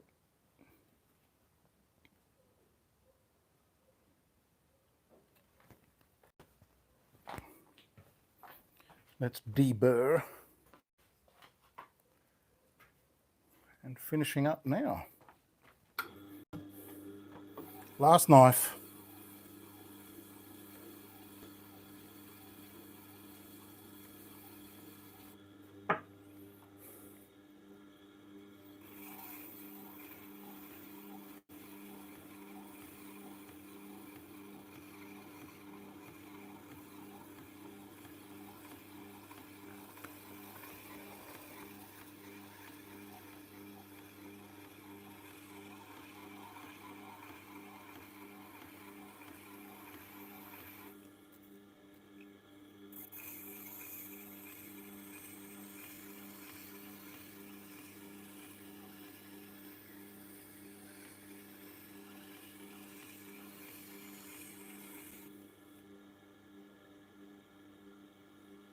Still a bit rough.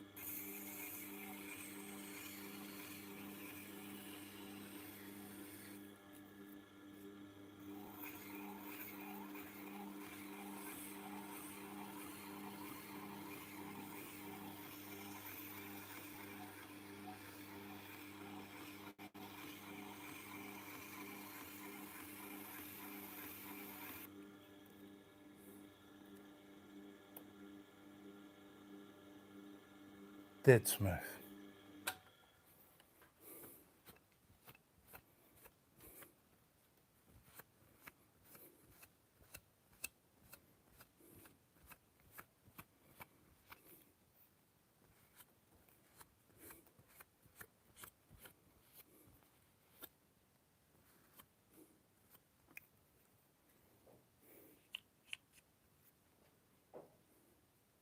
Comments?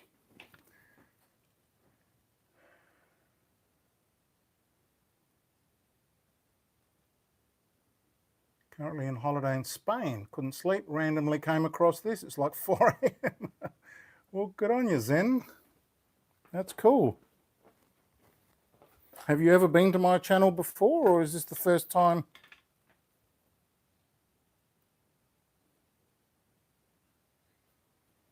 No worries, Rando. You can come another day. I'm here every day. So let's do a before. Oh, it's not bad. Not going to need much.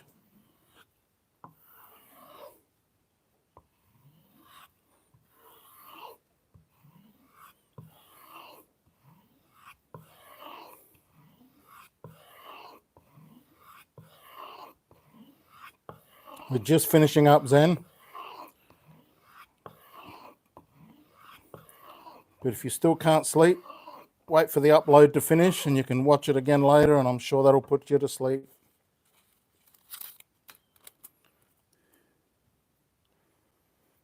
Okay.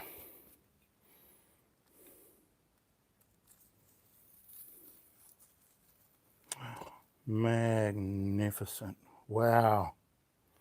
The last one was the best one. How good is that? We're done, fellas.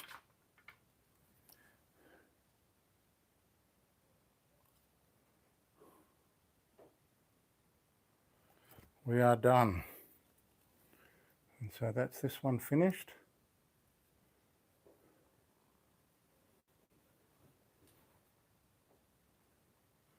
And everything's done.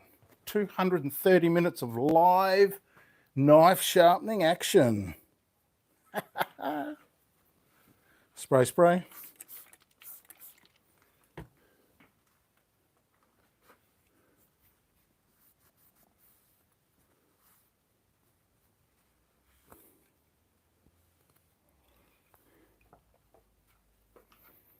Put a sticker on.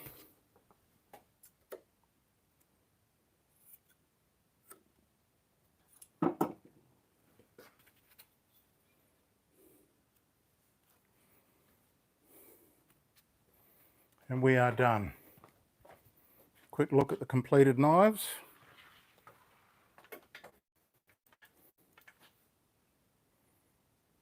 They come up nice. Very happy. Including that one challenge, but we got through it in the end.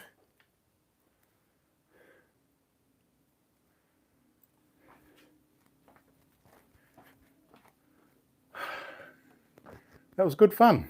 I enjoyed that. And depending on how I feel, we might do some more of those. If you like them, let me know. And I hope you got something out of that. I know I did. Thank you very much for joining me. If you're a subscriber, you would have been able to chat. But if you're not a subscriber and just watching, then feel free to subscribe, like the video, tell YouTube that this is the sort of thing you like. And I will catch you in the next movie. Thanks for joining me.